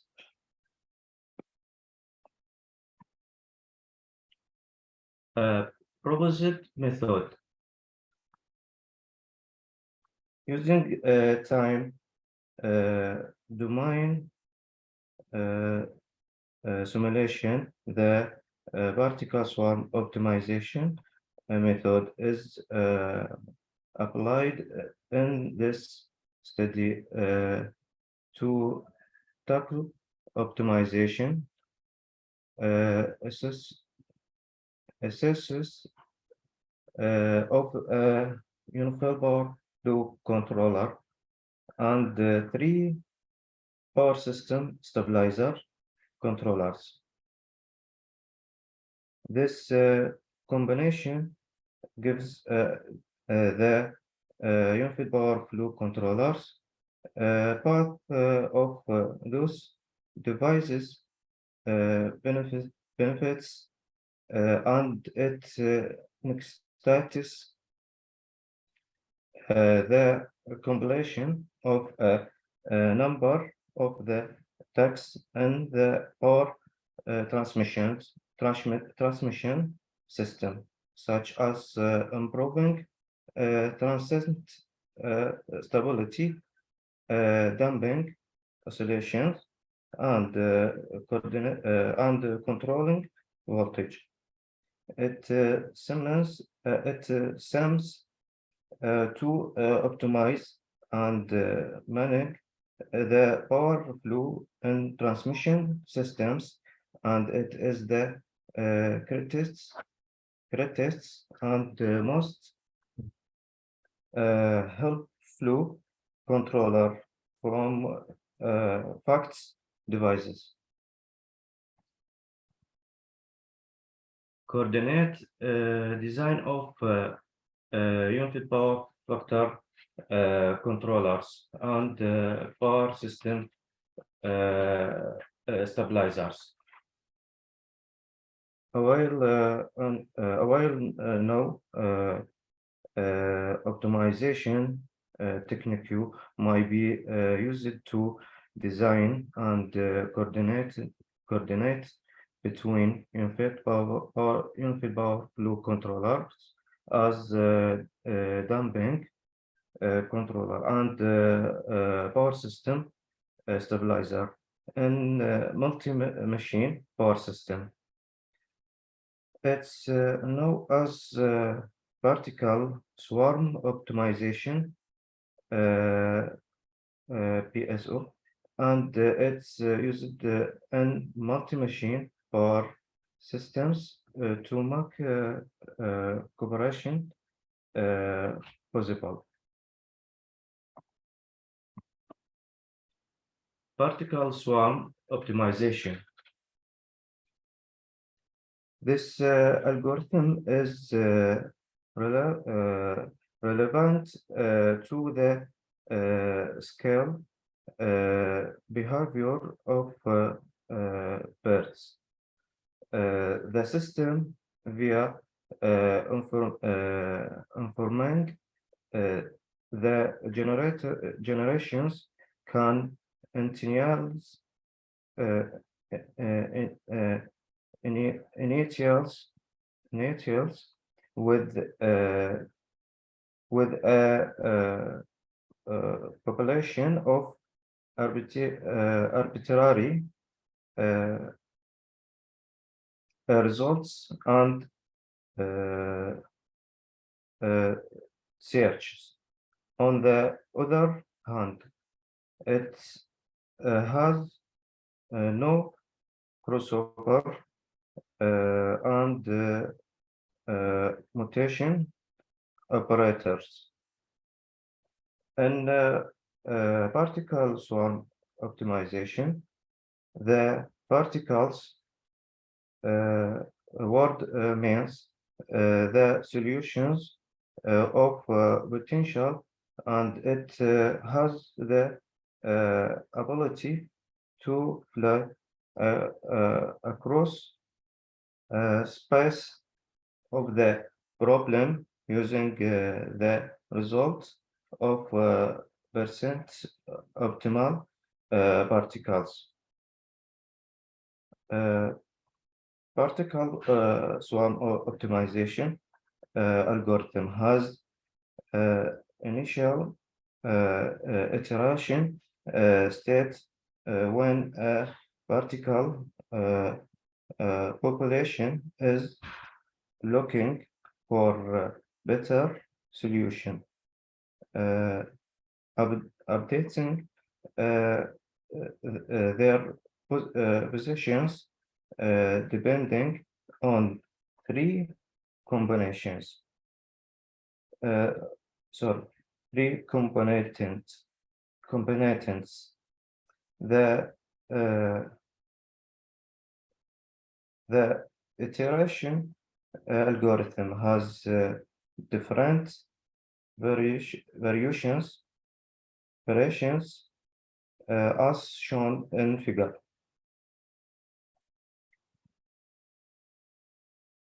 Result and performance evaluation. The figure shows a two-area power system with the uniform power factor controllers and two power system stabilizer for controlling power flow in transmission system 500 kilovolt and 230 kilovolt, and dampening electromechanical oscillation.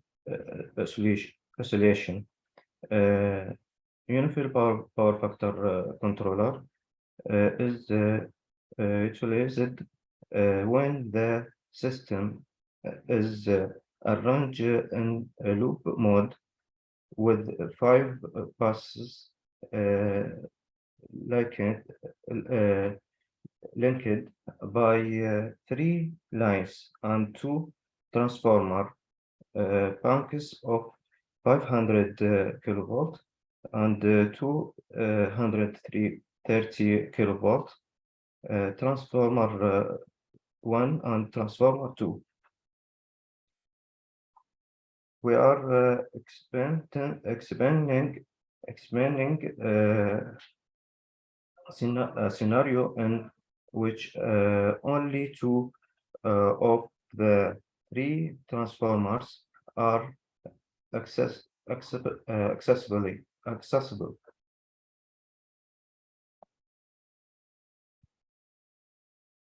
Modeling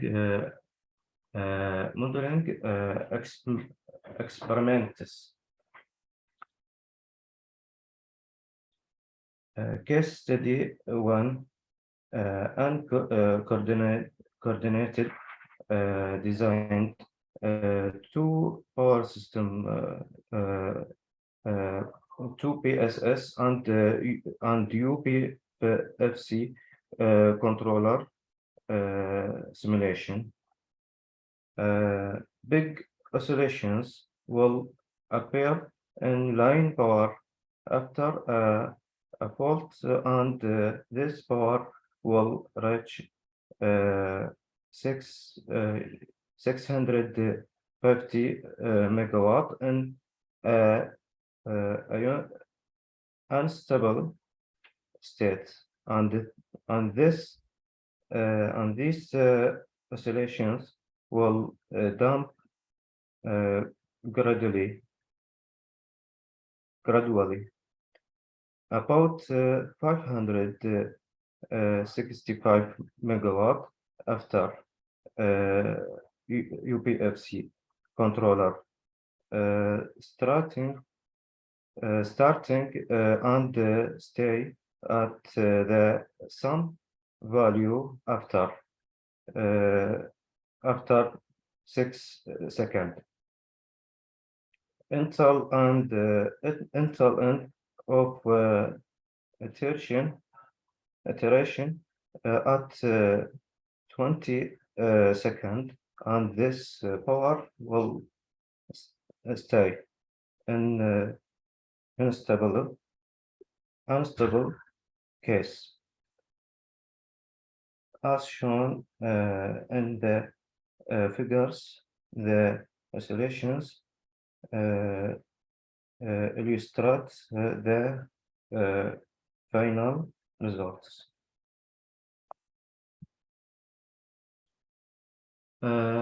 modeling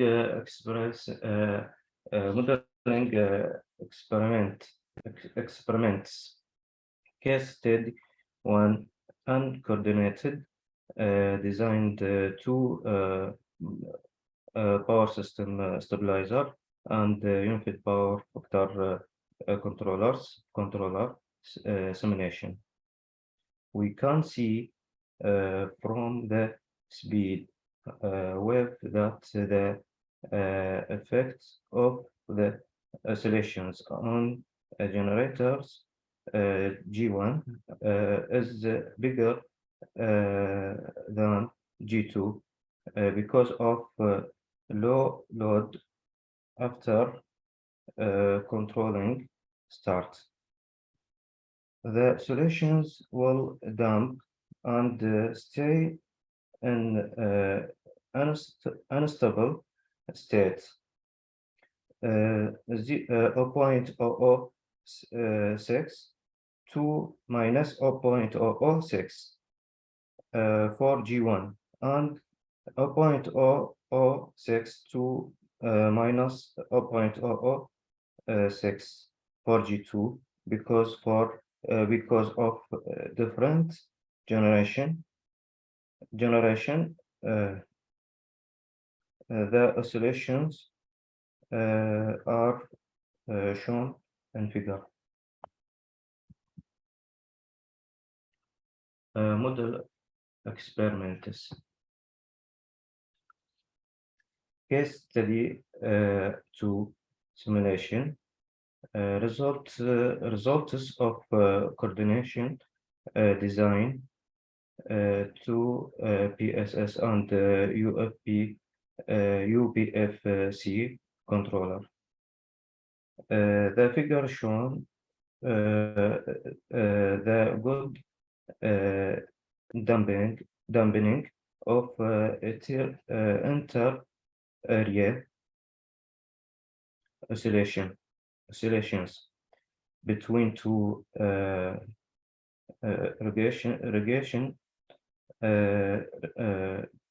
regressions when a lot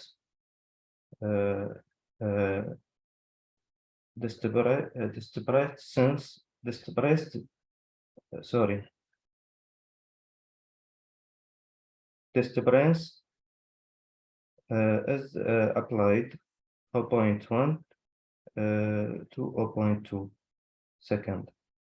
The oscillation in the increase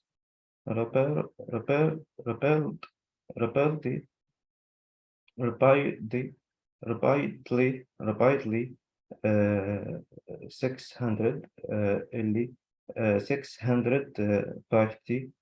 megawatt from 350 megawatt to 650 megawatt from minus 350 megawatt to plus 300 megawatt. The solutions and the solutions are shown in figure 4.9, and the load will reach use 190 megawatt. Figure illustrate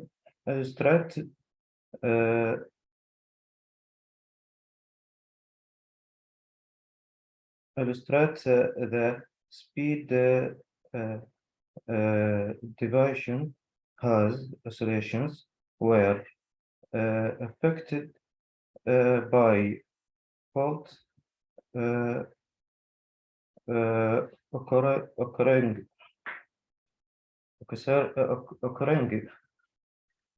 0.1 to 0.2 second. The speed wave of generator 1 change in range minus 0.01652 to 0.009. There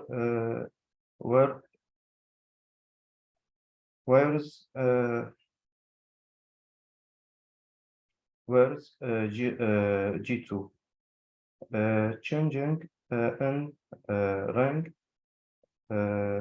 range minus 0.0075 to 0.009.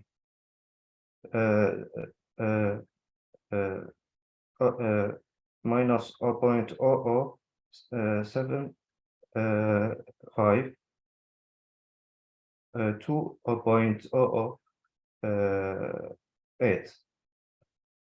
After fault and these oscillations,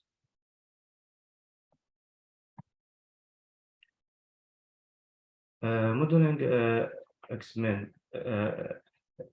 experiments is study 3. Simulation results of coordination designed to PSS and UPFC controller. The figure shows the robust damping of inter-area oscillations between two areas. When fault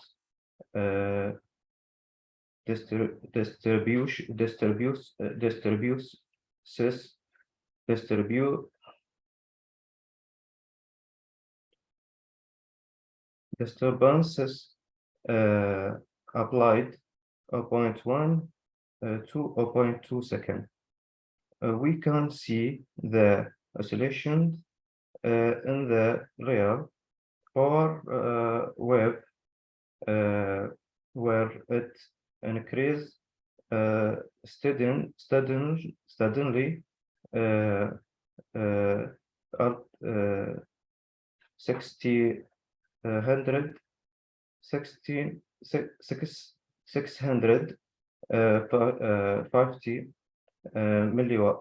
megawatt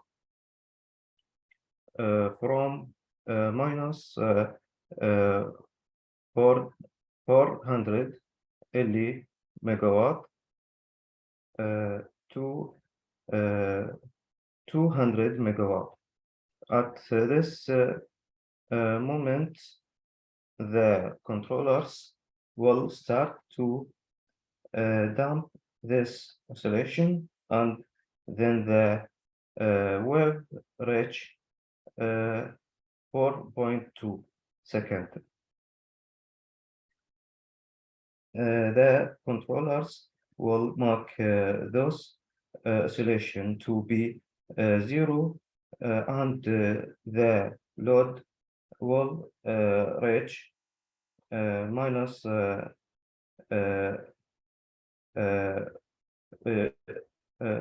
190 megawatt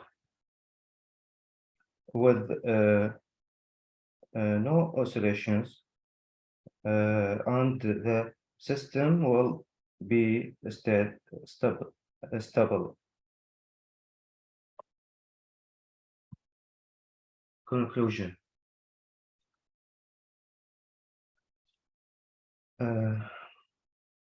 For different case studies for this for the first case study where uncoordinated design is used, and the big effect of oscillation appears in the line, and this oscillation remains with the waves from 0 time until 20 seconds, and the system is unstable system for all time duration.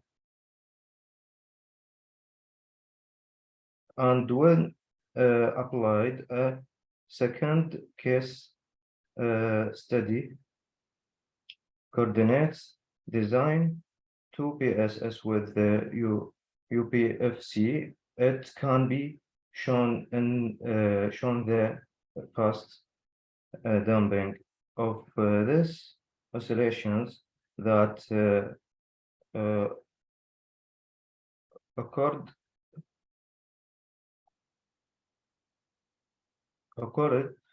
after a fault, and it can illustrate the oscillation then when it become a zero value and its style and zero magnitude until the end of the optimization processes. And the third case study, a double phase to ground fault is used to test the model's resilience and damping inter area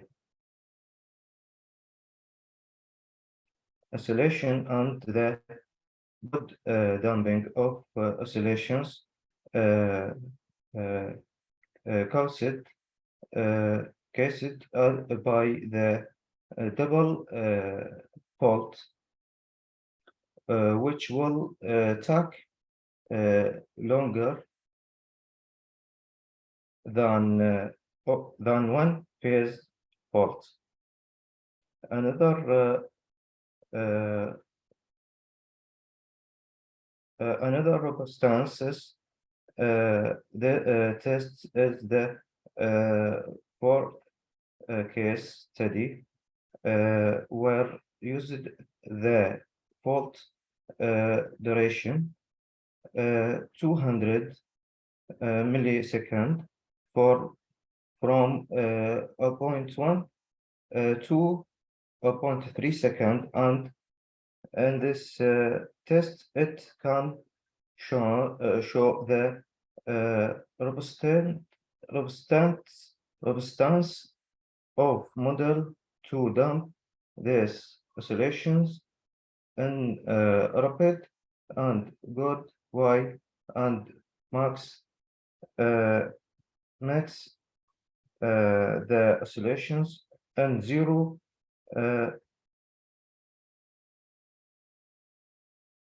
magnitude and get the stable system. Thank you. Thank you for presentation. Next presentation, dear Ömer Al-Dulami. Yes, I am. So let me to start sharing my screen, first of all. Yeah, you can start. Okay.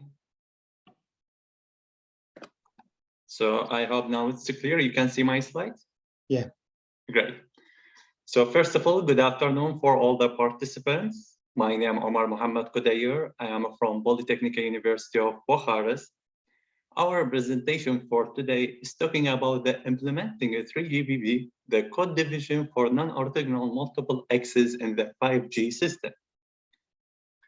So let's start with the outline for our presentation. First of all, we have a short introduction about the main idea. Secondly, we will talking about the objective of a non-orthogonal multiple axis technology.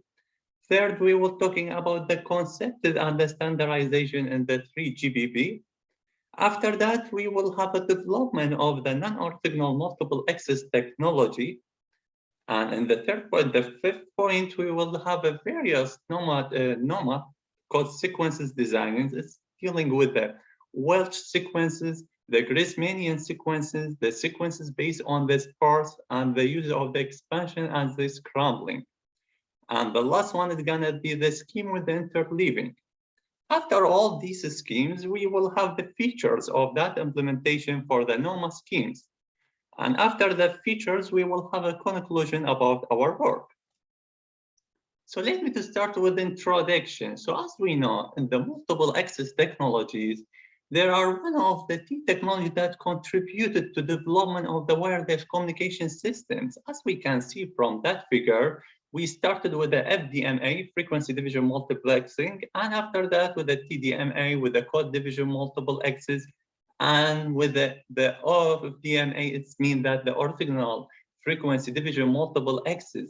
This technology, that's mean the same resources that can be with the time or the frequency be occupied with one subscriber. But after that, when we move to our currently the technology, it's mean the non-orthogonal multiple access, it's mean the NOMA, it's the same resources can be shared with the several subscribers.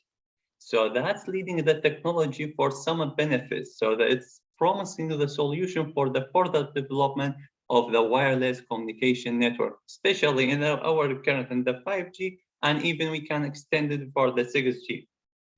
After that, we will have a non-orthogonal multiple access. So we're going to be talking about the objective of a NOMA technology. We know that technology is compared to the previous generations of the wireless communication system. It's not require high data transfer rate for all the users.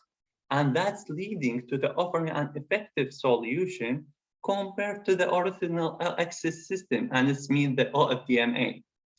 And we will have some benefits of the NOMA. So first of all, it's allow for massive connection and operation of larger number of subscriber devices. Secondly, it can access several subscribers and work simultaneously by using the same frequency or the time. So in the NOMA system, the various methods of the power distribution can be used for the fair distribution of the subscribers. This is about the NOMA benefits. After that, we're going to be talking about the NOMA standardization and 3GPP. So we know the NOMA technology was considered 3GPP work group for the new radio, and there are several non-orthogonal multiple access scheme. First of all, we have a BDMA. This means the pattern division multiple access. Secondly, the resource separating multiple access, the multi-user shared access, and the word separating multiple access, the interleave division multiple access, lattice the partition, and the sparse the code sequence. So when we need to implementing one of these technologies, with the code division, we need to think about the software configurable radio that was suggested in the 5G systems.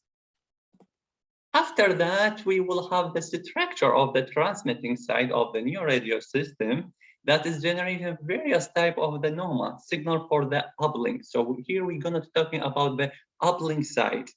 So we can see the structure diagram of the transmitting side of the NOMA system is based on the standard structure of the 5G. As we can see from the figure, starting with the encoder of the input data, after that with the interleaving scrambling of the blocks, and the modulator that we need to use, and after that the resources block, the resources display block.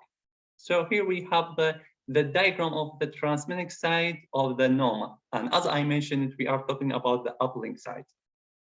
Here we have a development of the NOMA technology. So we know the NOMA scheme are usually divided in two main parts. So the first of all divided about the power division and the code division. And here the most important thing that we need to know that our technology compared with the traditional, the CDMA system, first of all, in our technology, the NOMA, different subscriber will use the same channels, but will transmit signal with the different power levels. This is the main point. So secondly, in the CDMA, the traditional technology, the orthogonal code sequence are used to separate subscriber signal, and the number of the user is limited by the number of such sequences. So the non-orthogonal multiple access allow you to significantly increase the number of the subscribers, and this is our target from that technology. But of course, like from the other hand, we need to increase the complexity of the algorithm. After that, we will have LDS CDMA technology. So we know that with the first code division and NOMA schemes were based on the combining. It's combining between low density separating sequences and the traditional, the orthogonal axis technology. It's gonna be like CDMA and the OFDMA. We will have a simple, we have some example to prove that with the 6 user active subscribers with 6, and with the length it's gonna be the 4. And we show that we modify the row with the signals, and the column is gonna be with the number of the subscribers sharing these sequences. And we saw the efficiency of that technology, it's over than 150, much more the subscriber are supported in the traditional, the code division multiple axis. And the advantages of that technology, especially with the low density separating CDMA system, significantly is going to be to reduce the effective of user signal interference compared to the traditional, the CDMA system. Here we have the code division and the processing. So as we know, there is two main groups of the scheme we're proposing the type of the processing. We have at the bit level and the symbol and a sample level. So the bit level is going to be before the modulator, and the second one is going to be the sample level after the modulator. And we will explain that with the blocks in the next slides. After that, we know there is two types of the randomization. It's going to be the interleaving and the scrambling. And this is that what we need to mention it is related with the before and after the modulator. And here we have the block diagram of the NOMA system with the processing and the bit level. It's mean that the before the modulator. And we can see that the structure of the diagram for the transmitting side is using the processing at the bit level, as we mentioned it before, on the subscriber station side. Here we're going to talk about the various NOMA code sequences design. So first of all, we have the application of individual code sequences. We can see that from that structure of the transmitting side for the NOMA scheme with the legacy of the 5G modulation. So first of all, we saw the noise resistance coding of the input data stream is achieved already, and the process, the proposal of the non-orthogonal multiple axis circuit with the processing at the symbol level is mean after the modulation, as we mentioned it in a previous slide. So the application of the individual code sequences for the various subscribers with the modified modulation. Here we have the various companies have proposed the various NOMA code sequences designed for the character level of processing. So we can see first one, the wireless services manager arrangement from the Ericsson, and the second one, non-orthogonal code multiple axes from LG, and non-orthogonal code the axes from the Nokia. All of these schemes are based on the use of the Welch and the Grismanian sequences. But with the user grab multiple axes from the NTTI company, it's based on to generalize the pledge sequences. Here we're going to talk about the first scheme that we mentioned before, the Welch-bounded quality sequences with a low level of the cross correlation. That's mean in the contrast to the separating code multiple axis scheme. So the sequence in the Welch separated multiple axis scheme are not sparse. And here we calculate the boundary of the Welch as being the K over N, it's mean the number of the subscribers with the length. And here we have and that's leading, of course, this is going to be leading to have a great option for the implementing the NOMA system and to support a larger number of the subscribers. And we can understand from that figure with a well-separated multiple axis scheme, it's going to be the digital processing on the side of the subscriber station. After that, we're going to calculate the total square correlations, mean the TSC, for the well-separating multiple axes. Here in the well-separated multiple axes with such a matrix is going to be S of up to the 4 subscribers, and with the length is gonna be the 8. With here we're gonna talk about the orthogonal resources are supported. So we can see from that table, we have a length is gonna be the 8 with 4 active subscribers. We have the sequence for the countdown. And after that, we're going to calculate the forward distance. It's making that possible to obtain the level of the correlation between several code sequences, and it's leading to close to the 0, as we calculated by the equation decorbed.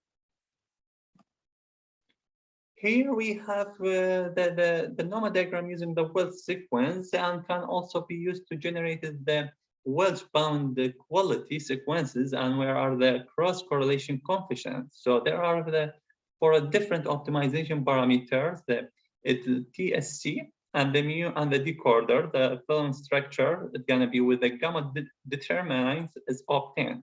So we can see from that figure the varieties of the ground determined for the different optimization parameters. Here we have a NCMA scheme. Of course, is that technology, that scheme is going to be proposed by the LG Electronics. It's based on the Grassmannian sequences.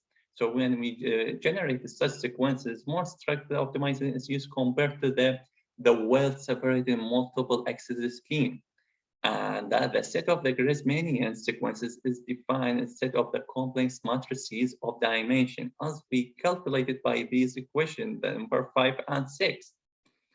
And another most important thing is the minimizing the highest level of the mutual correlation between any of the two, the Welch-bounded quality sequences, and that's leading to the generation of the Grassmannian sequences, is linear space packing problem.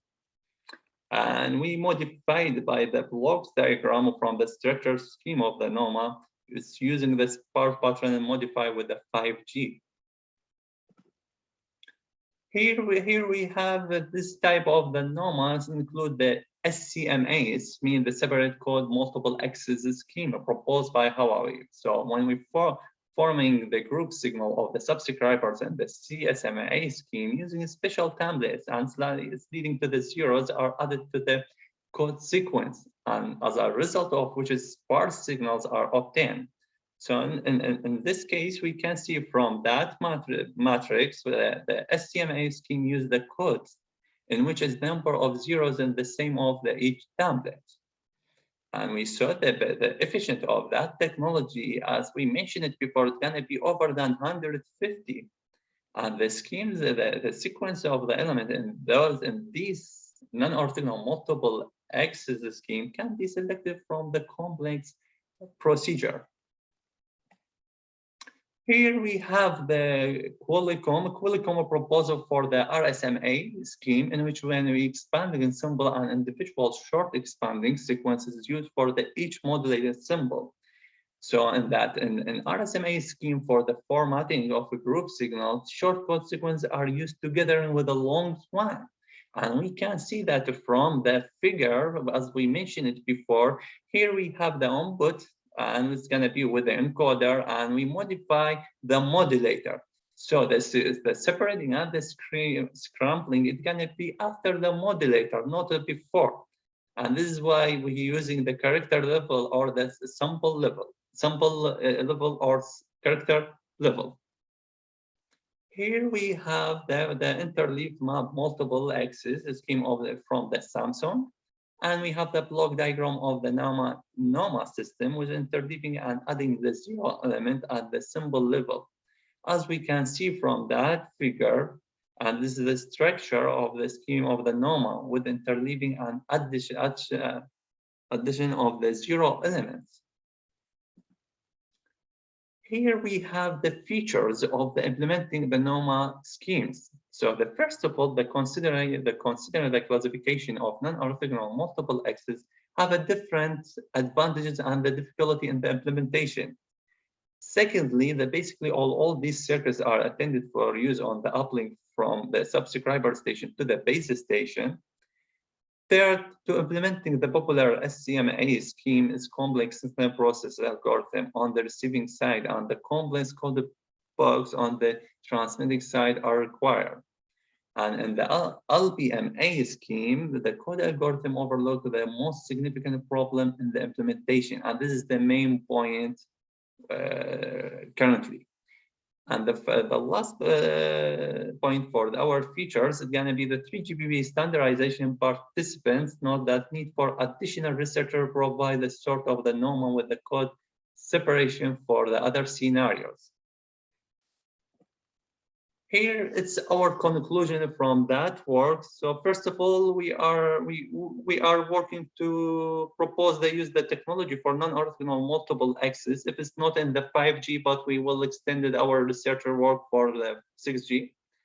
Secondly, the research have been assumed to improve the efficiency of the 5G networks and introduce the non-orthogonal multiple access technology to them. And as a part of the 3-generation partnership standardization, there is many varieties of non-orthogonal multiple access have been proposed, but the decision has not yet been made on the regulation of this use for any specific NOMA scheme. So the main problem with the implementation of a NOMA technology in the 5G system is the high complexity of the implementing of the algorithm for the formatting and the processing of the signal, especially on the receiving side comparing with the orthogonal access technology. This is all about our presentation for today, and especially currently we are working forward to get some better results. Thank you for attention, and any questions? Thank you for presentation. You're welcome, Doctor. All presentations are completed in this session. See you in the next presentation. Good evening. Thank you very much, Professor. Thanks a lot. You are welcome.